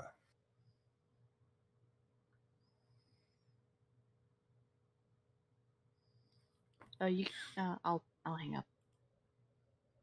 Yeah. Okay, so now it's just me and the audience. We're not completely gone yet. I have to say this at the end of every episode, at the end of every stream that I do. Down below in the description for YouTube and down below on Twitch, there's a link and a creeper face that says donate, it'll help the show. Don't click it. Because currently it is not helping the show. So I am here now correcting it and also kind of pointing things out about the channel. I try to stream a game or an art stream every day. And I'm actually going to ask my friends after I'm done streaming here if they would like to stream D&D. Instead of donating to the show, I highly, highly recommend that you share the links. You share the links to the live streams, the channel, Left for Random Talk. Just get them out there. Just spread the word. Like, we've been wanting to do this show for years, since Left 4 Dead 2 had a big craze back in the day. So just share the links, get the word out there. It helps us out. It gets us some more, I guess you'd say, a better spotlight. I am working on the donation thing to get it to work. So soon I won't be saying don't donate. I will be saying please help. Because it'll help us get better equipment, mostly just better equipment.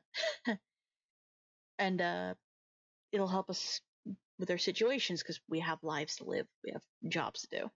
So for now, I stream every day, roughly. I also have a friend on Twitch named Lycan Iota, or Lycan Alpha. You can go and check out his channel. He plays Warframe and Overwatch almost every day. He's a great guy. He's a lot of fun. So definitely go check him out. But for now, I will have to say goodbye. It is 8:30 p.m. where I'm at. Which means it's 8, 9, 10, 11.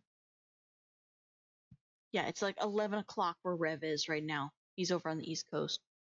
So for now, I wish you guys all a great night or great day, whatever time zone it is. I wish you all the luck and joy in the world.